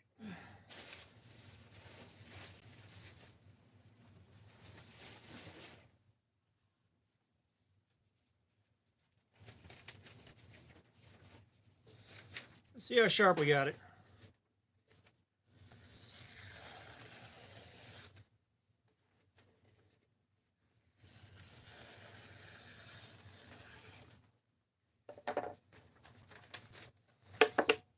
Yeah, the sock game's a thing. No one's played in a while, but the sock game is a thing.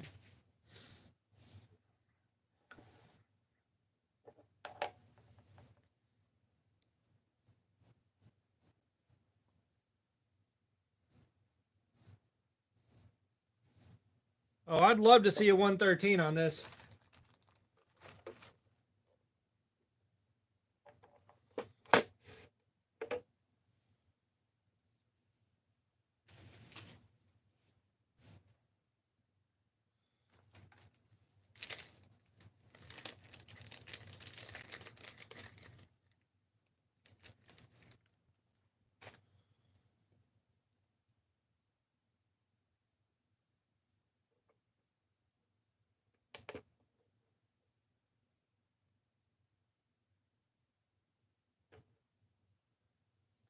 $141. It might be as sharp as that gets. Let's try going through the strops one more time.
I don't have a manual for the car, but again, without knowing what to fix, the manual doesn't help me. Like, I can get one, they're like 13 bucks.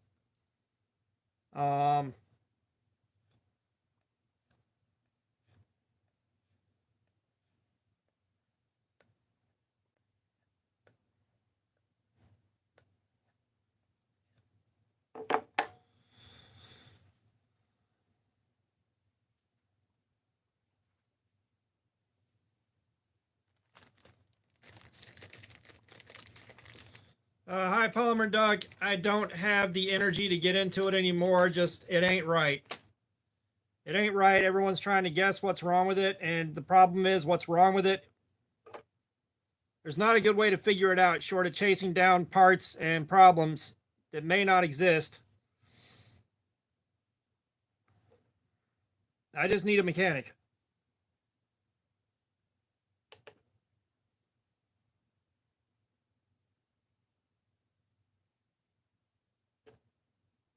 $155, what?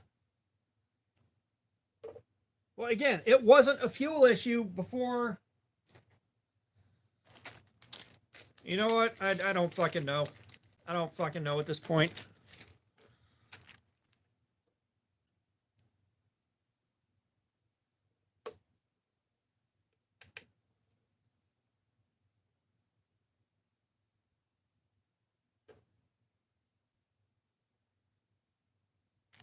What the fuck? All right, Punisher, we'll see you in a bit. We'll see you later, man. It doesn't run well enough to get to the parts store, and a buddy of mine already brought a code reader over, and it's not throwing any codes. If it was throwing codes, I'd know what to fix.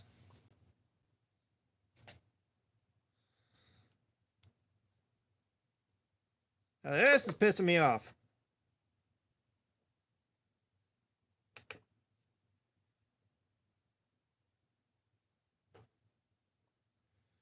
Yeah.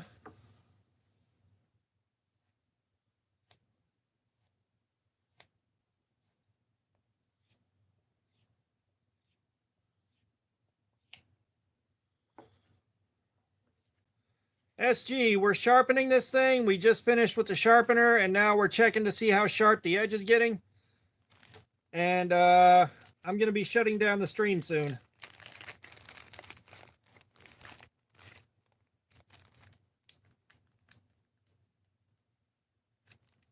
Like I said, that hobo, you know, it's going to take me about 15 minutes to explain what happened, and I don't have that much energy. I just don't. I'm tired of explaining it.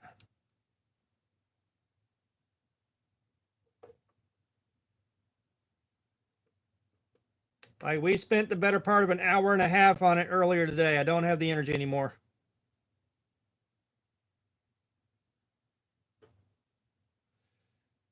Yeah, it's staying in the 150s.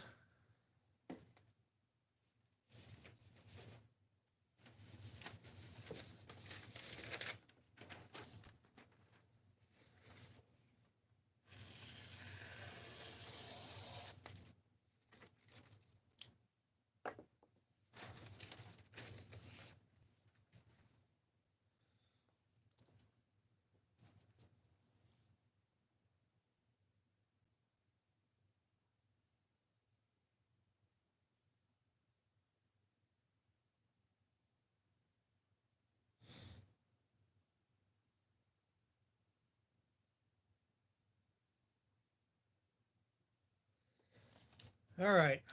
All that's written down.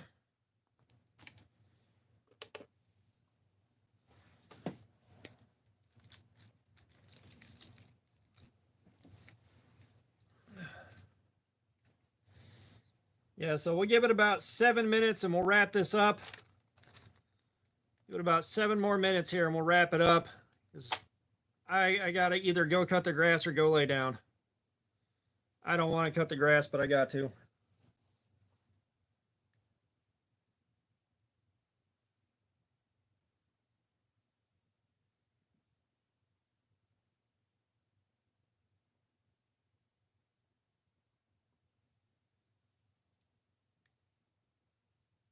Yeah, I don't know what's going on with it. The steel might be a little bit softer than we've been dealing with.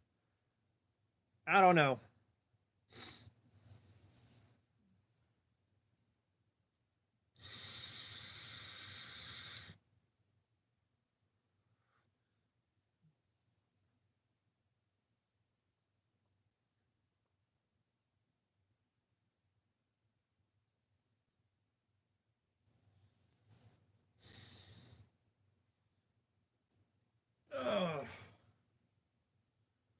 Or I'll tell you what, guys.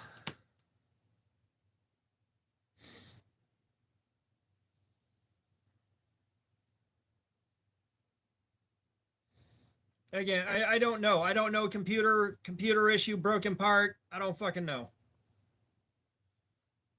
Yeah, we're finishing up in a couple minutes here, Brando. We're about done. We're about done. I'm about done.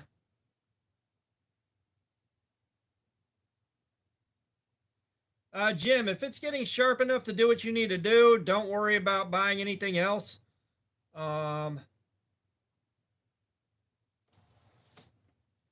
Arthur, I just want to pay cash and be done with it. I'm not going to do landscaping at someone else's house. I'm already too fucking tired.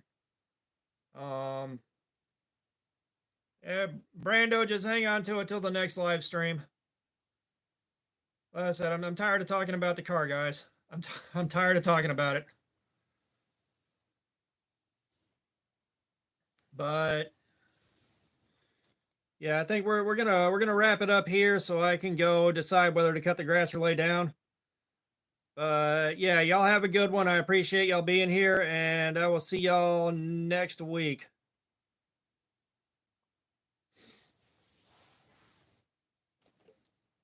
All right. Yeah, I'm stressed. All right. I will see y'all later.